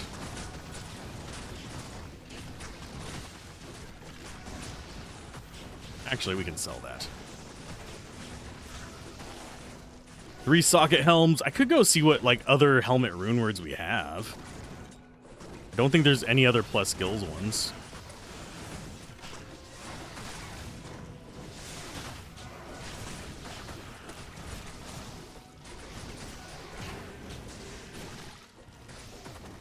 Ooh, sorry. Wheat Whisper. Sorcerer skill levels, life after kill, experience gain, vendor prices. We found a replacement for that freaking whatchamacallit. And yes, I do find the masks hilarious.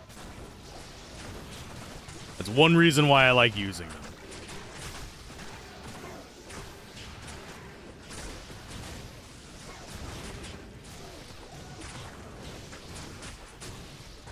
Resucker could make wisdom for... it could. I don't know if we have the runes for that.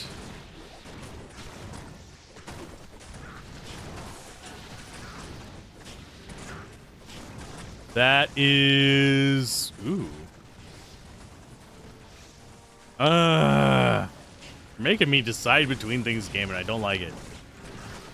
Do we want the resists or do we want the damage reduction? I think we want the damage reduction. But that's very tempting. We're definitely getting a lot more in the way of uniques and sets than normal.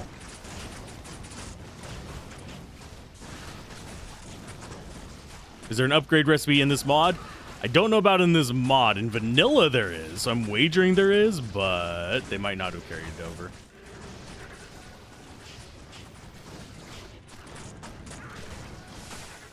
Come, protect our rogue. He's a little bit hurt.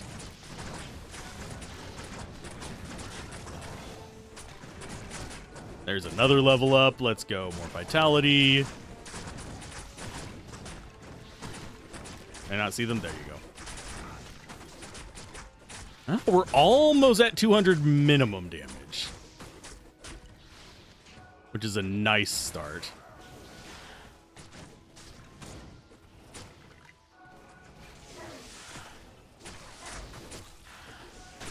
But I would need to go check if there's an upgrade recipe. I wager there is.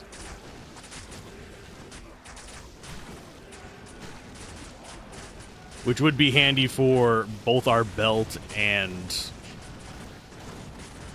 whatchamacallit that we got over there. One of the set items.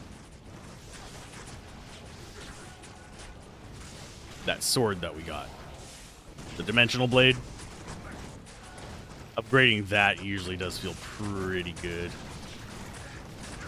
Kind of would like an ethereal dimensional blade, but just for the memes. Because you can make ethereal phase blades in vanilla. That way as well. You get a really solid rare ethereal dimensional blade, and then you use all your resources to upgrade it. It's derpy, but it's one of those little like fashion items.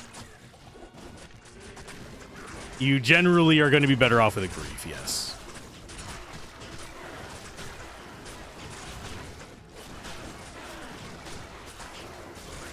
Just chugging on through, guys. Jeez.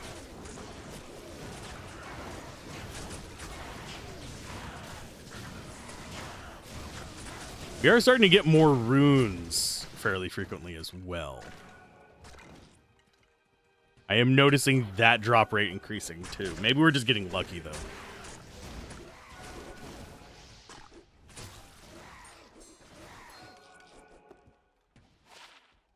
Mana per kill and weapon poison damage. Okay. Did that say after or over? Over, okay. I was gonna say after, that's a mod I've never heard of on this. Okay, so we're up to the transition zone.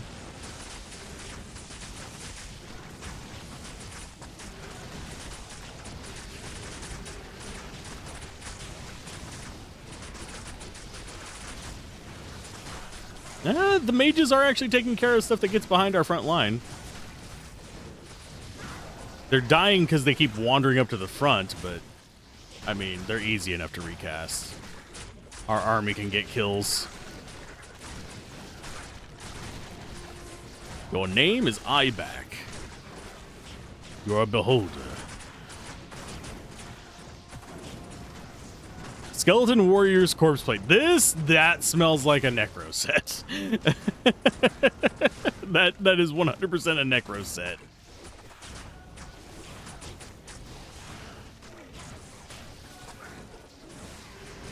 Questionable armor choice for a necro set, but it's a necro set.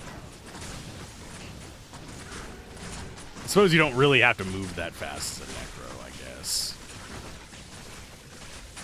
Its strength requirement is not awful. It's 118. You're going to need more than that if you're going to be using a monarch anyway.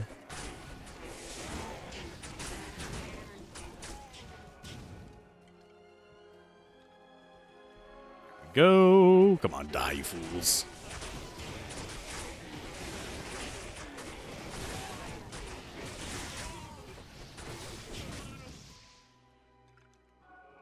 Let's see.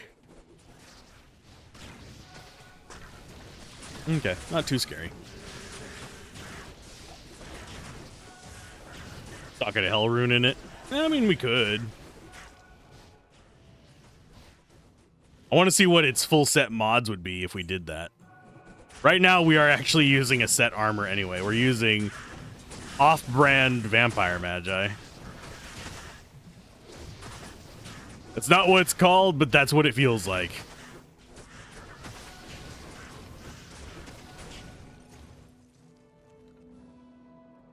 Need to replace you.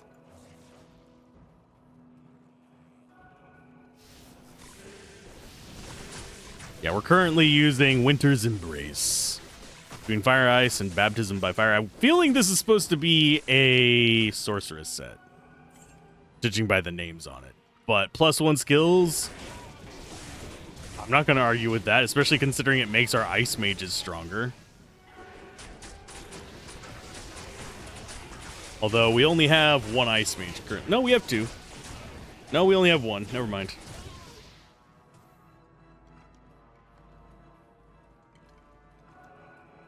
This should... Oh, it's a vertical one. Damn it.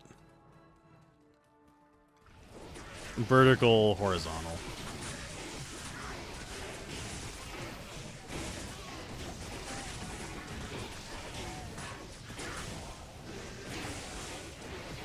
I mean, sure, I'll take it. Kinda surprised that we got that, but sure.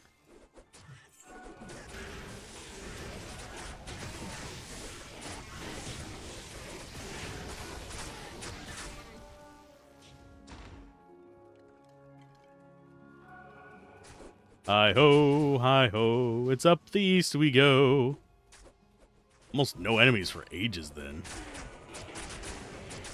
And yes, the only spell we're casting is amp damage. We're literally just, okay, every now and then stock up on people, and then every spell we cast from there on out just makes people glowy.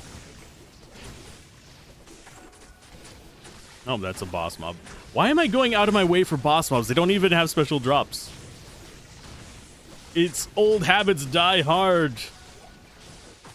Well, that one actually dropped halfway decent.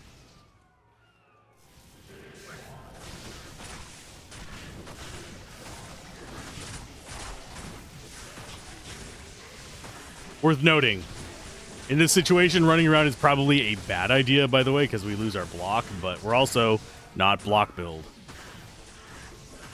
So I'd rather just not risk it. For that biscuit.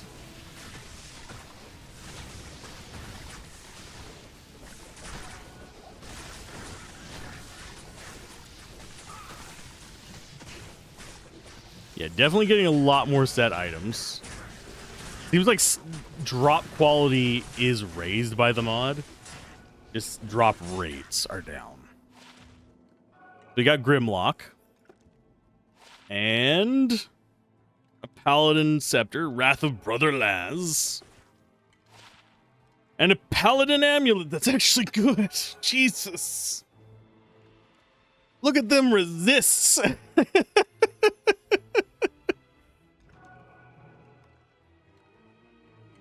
We're level 60. It's 45%, so that's a 1.5. I'm sorry, that's 0.75, sorry. On that. So that is... Yeah, it is actually better resist than what we have.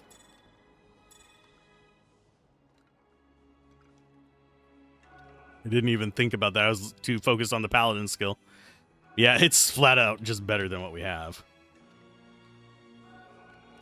Kind of wish that scaling one was lightning. Other than that, it's pretty solid.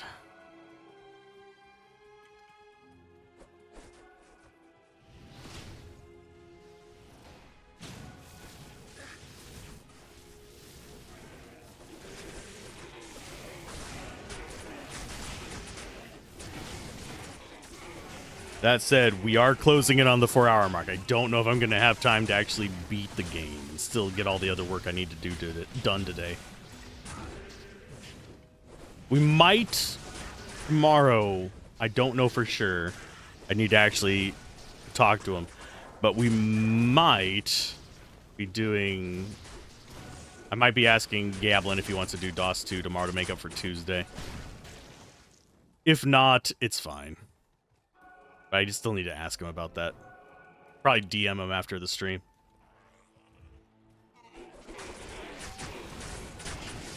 Because it was my fault that we didn't stream on Tuesday. I was just feeling like shit.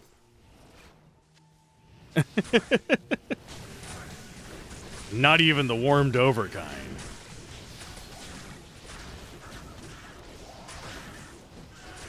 What do we have as far... I'm going to go ahead and load these into our... big backup inventory, and we just rob ourselves of all of our mana. Here. I might actually go 3 and 1 on this. Actually drop that one for more healing. Hey! Orb of Infusion.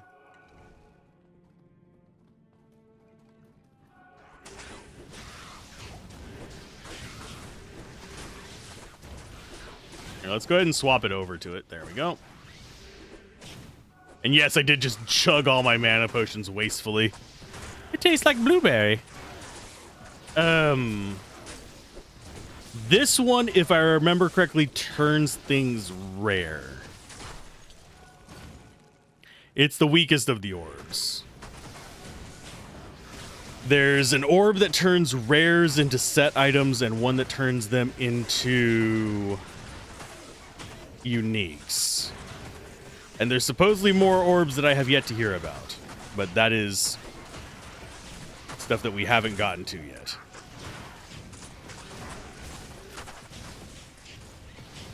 Yeah, I like the thing in Path of Exile. I'm not a huge fan of it in Path of Exile. In case anyone's curious, it's not my favorite mechanic. I love how they're just like hanging out in the corner over there. Come on out, buds. Fight them.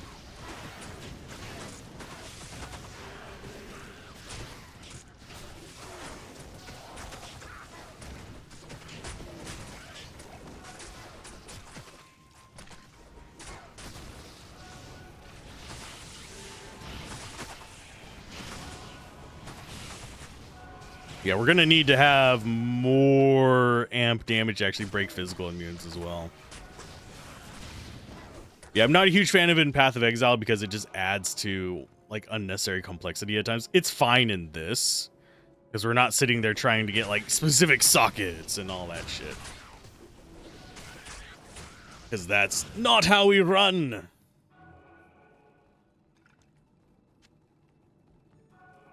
Oh, rune bow. I don't need to get an insight in a bow yet. And if I do, I'll probably have found a better one by then.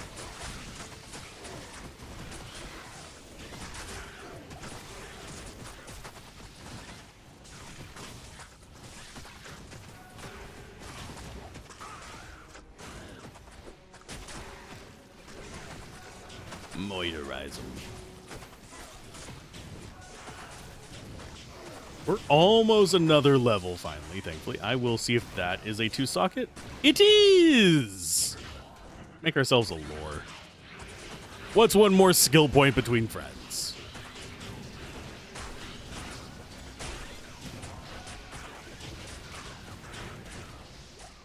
Broke the 4-digit, and now up to 8 skeleton magi, and they... Let's see, they are currently 222. Oh no, that's what they upgrade to. Okay. It doesn't display it very well, but yeah, we're up to a decent amount of damage from those guys. It's not going to be as overwhelming as it is for the melee guys,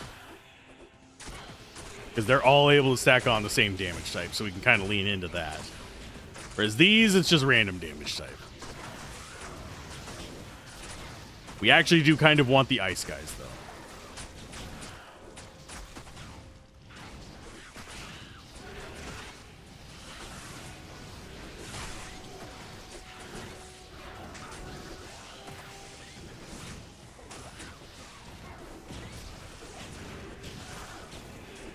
I think today our goal is going to be getting Anya. I don't think we're going to get through Nightmare. Unless I get behind schedule even more. I still need to record the voiceover for the Nightica first impressions. So, I am behind. And if you're wondering when the Nightica first impressions is supposed to release, the plan is tomorrow. I still need to do the voiceover. That means I haven't even done the editing yet.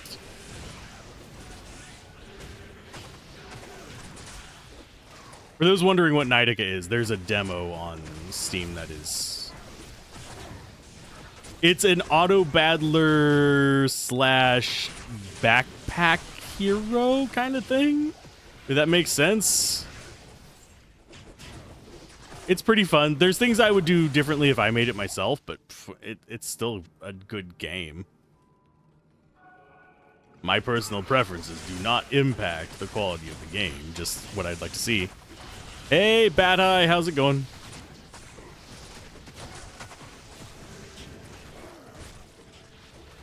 Life treating you well. Have you come in to see us suffer in a mod? Because we're not suffering, we're actually having fun with it, but still. I need to identify that in there. It's probably, yeah, garbage. I'm just going to toss that stuff in. Need to keep that out because I need to remember to make a lore. In fact, we should do that before we go down.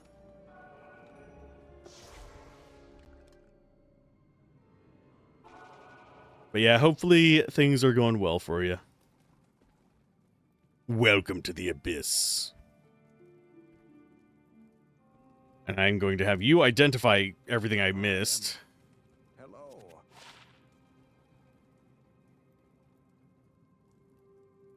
Okay, so we'll do these first. Because these take just an annoying amount of time. Because stacking them only works in the inventory. It doesn't work in the shared chest.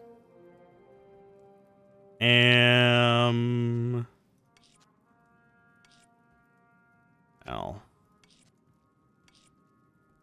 F. Shale. And we're starting to build up stocks of these.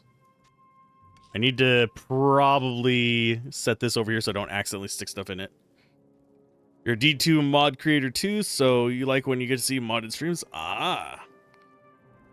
Yeah, if I picked them up from the floor and I had them in my inventory, they would stack automatically. They will only stack in your inventory, though. They don't stack in the stash or in the cube. Unless you, like, craft specifically for them. But yeah, this is a pretty enjoyable little mod. That we're actually going to keep. Let's get the sell stuff out of here first.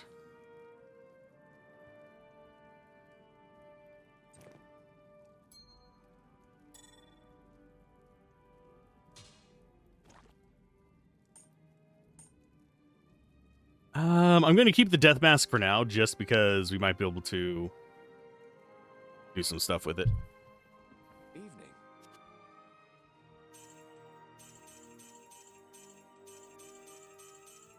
Oh, did I just sell that rare ring? Nah, I'm not interested in that.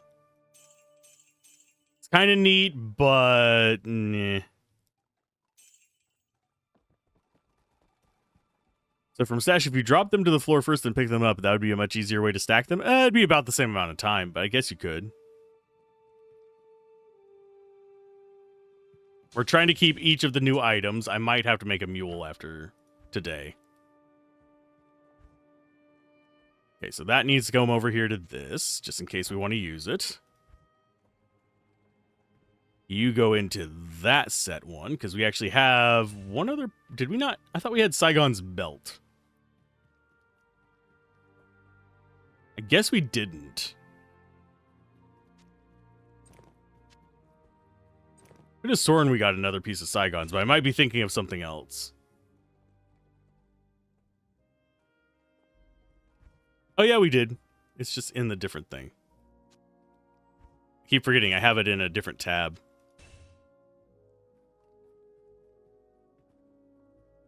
Where they decide to give you a massive cube but didn't expand to 8 stash tabs? Yeah. I mean, I can sort of understand it. Especially with an increased foot space here. I don't know if they ever fixed the issue with having too many modifiers in your shared stash. I know it was a thing in normal stash and stuff like that for a while and still is. But I don't know if they ever fixed it in the shared stash, because there is a certain point where it'll start, like if you have a shared stash filled every single slot with just rare rings, you'll actually start losing rings. Just because of various issues with it.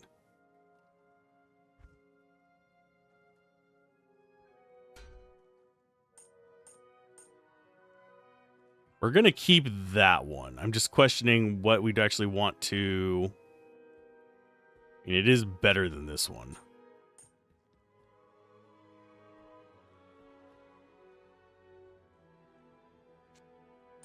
I think we go like that. Now we just have a crap ton of replenished life. And we can sell those. Yeah, stash overflow. That's the main thing I think is the reason why they didn't. But I could be wrong.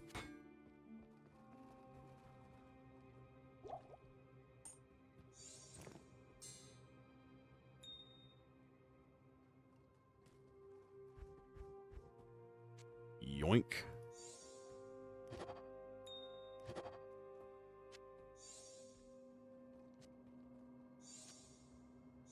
We're starting to build...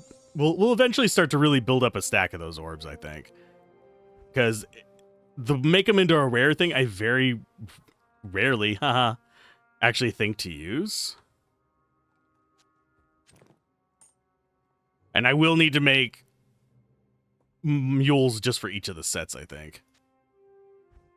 We're just going to save those.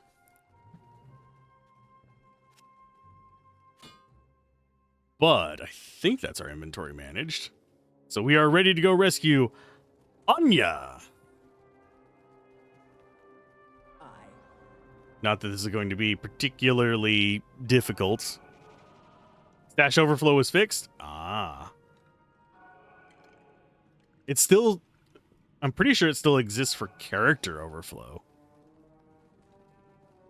But if they fixed that, that would be a... Oh, we got Gloams. Why do you hate me, game?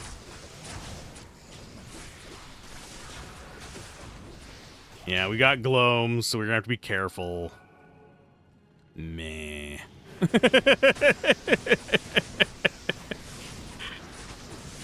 I hate Gloams. I will always hate Gloams. I hate them more than dolls. Me and them have a vindictive, hate-filled history. So far, the mages are feeling a little bit better in this.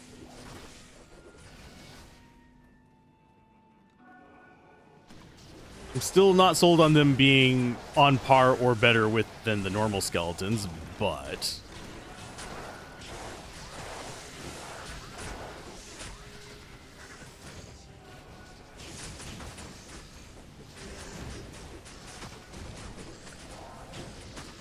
It is pretty just chill so far. And yeah, I hope to actually probably beat this by the end of, like, beat the Necro run at least. Not the... We'll probably be playing this in between LPs and stuff like that. I think it's because you have to hex edit the shared stash files in order to get them to work. Your mod handles it through the launcher, but you know the launcher is optional for Reimagined. Yep. I'm doing the... text launch, like through the BattleNet launcher. Mainly because, for those of you that are curious, for some reason, Nexus Mods does not like me right now. And yes, I know the way forward is down there. I just want to kill a few more things. I guess we didn't get Gloams, or was I mistaking my own lightning for theirs? Because Gloam Fear? Gloam Fost? No, that's something else.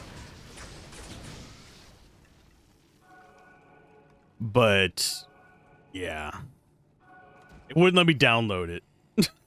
The actual, like, mod manager thing. It would just go to the download page and sit.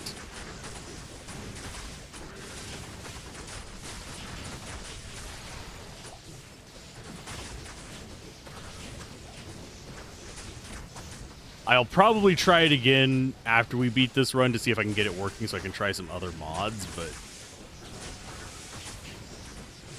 as long as this runs, I'm fine. Evelyn, give me some more enemies. Oh no, there are glomes in here. That wouldn't be able to spawn if there weren't.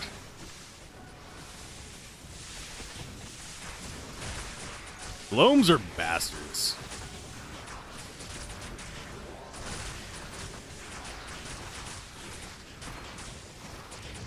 Now, do sets have new rings? So what mod do you work on, by the way? Out of curious.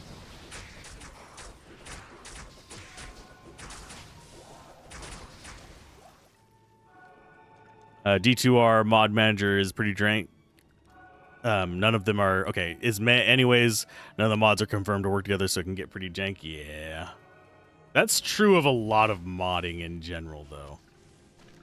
Unless you have kind of like a centralized mod that everyone relies on, which they're really... I mean, there could be for Diablo 2 eventually, but it would require some kind of like really big quality of life mod rather than just new items and tougher hell difficulty, that kind of stuff. It would require fairly developed mod to make everybody kind of like agree we should rely on this as kind of like a bouncing off point for further mods. God, I hate clones. But anyway, what mod do you work on, out of curiosity? I might have heard of it, might not have. Like I said, whenever we started the run, it's been a bit since I played Diablo 2 last. Despite doing, like, countless guides for it.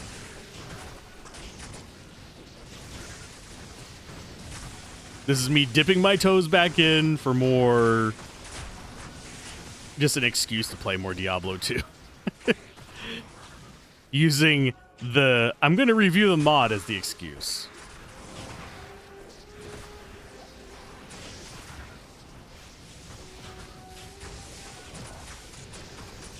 Which, if I were to say, it's a good excuse.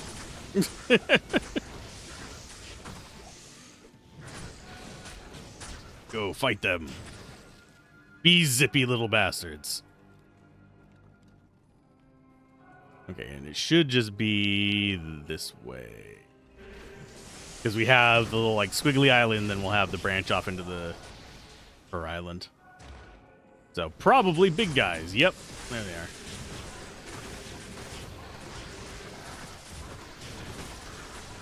Really am surprised those guys are actually surviving as long as they have against the succubi. There they go. They're starting to go down. Watch that B2 socket. Yay! I'm glad we didn't make it in the skull helm.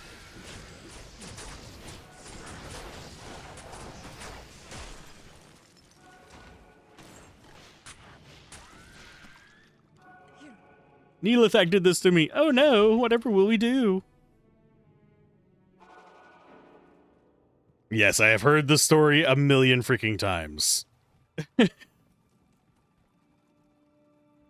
I think we might be... Yeah, we're going to be full. So time to start in on our next tab of gold. We want... Fort. I mean, the skull helm is a cool one. That is one that I'm actually fine with putting it in. But... Coronet, come on. The helmless look is... The maidenless look.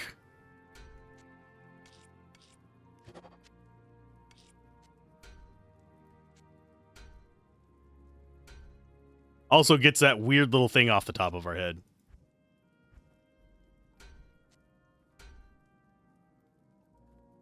Okay, that's gone. So let's go ahead and get these loaded back up.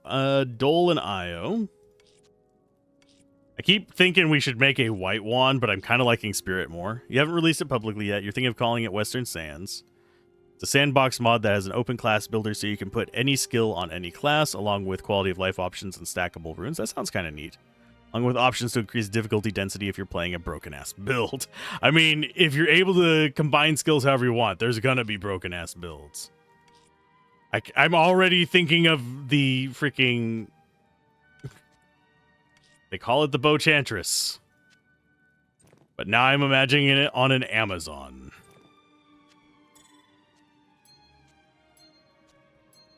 Okay, Kane, tell me if this is going to be the bog standard set rings that we all know. It is not. Kingpin Signet.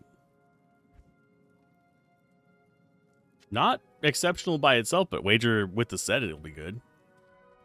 That seems kind of something like Saigon's. Afternoon.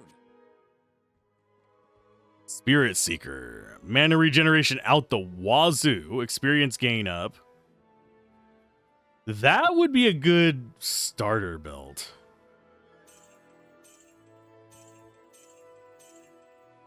Like, really good starter build. In fact, we're going to put that over here with the vendor nonsense. Chance, we're going to just keep floating around, though.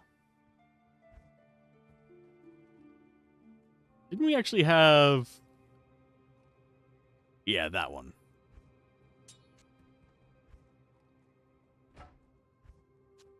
So now we have, like, our vendor setup thing there. We currently have 5, 20, 21. Vendor price reduction. Which is not bad. I wonder if we can get up to 100% eventually. See, and Lightning Fury Paladin goes ridiculously hard, I can imagine. Any source with conviction is just having a good time. I'm thinking Amazon for the frames. Either Lightning Mastery Javazon for the frames. Or Fire Mastery Amazon with bow. Because that would work so much faster than just casting spells, because you wouldn't have to deal with these slower frames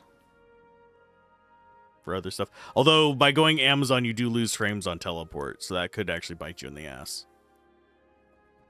Sorceress is probably best. Sorceress or Barbarian is probably best for teleport frames. I'm slightly curious. Like Sin frames, yeah. How are stats going to be handled in it would be a question I would have.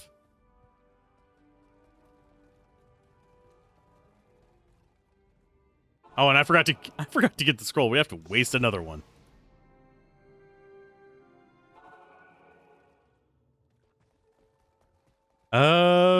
Spear Mastery instead of Polearm Mastery. There's actually a Spear Mastery. But oh, did I actually ever go and get my Kuile potion? I think I did. I might have stashed it somewhere and not remembered it. Or did I drink it? That's how attentive I was to that act. Act 3 is always just, nah, whatever.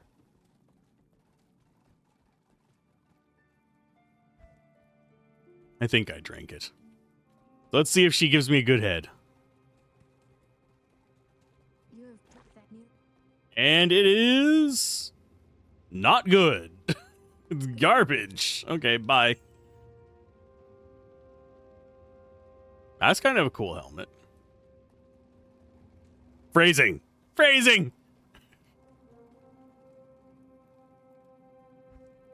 She gave me a good head.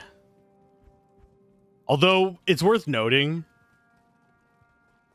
if I have a choice of aesthetics, I'm not going to use one of those model heads because it jiggles while he runs, and it's kind of gross.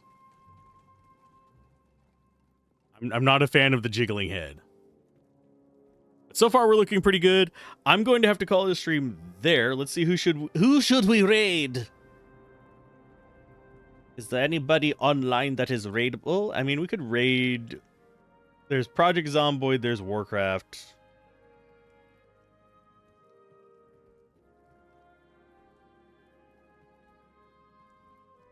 Actually, I know who I will raid. What game are they playing is the question. They always stream under freaking retro, and I never know what they're streaming.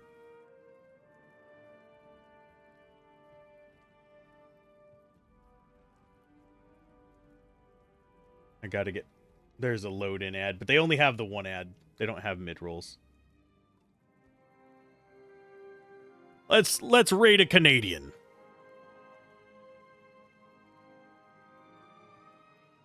Get you out of this American travesty.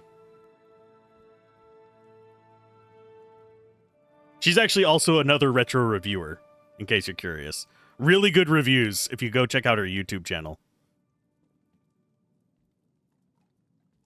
Really, really good reviews. Like, make mine look like dog shit. So, I will see you guys next time. Bye!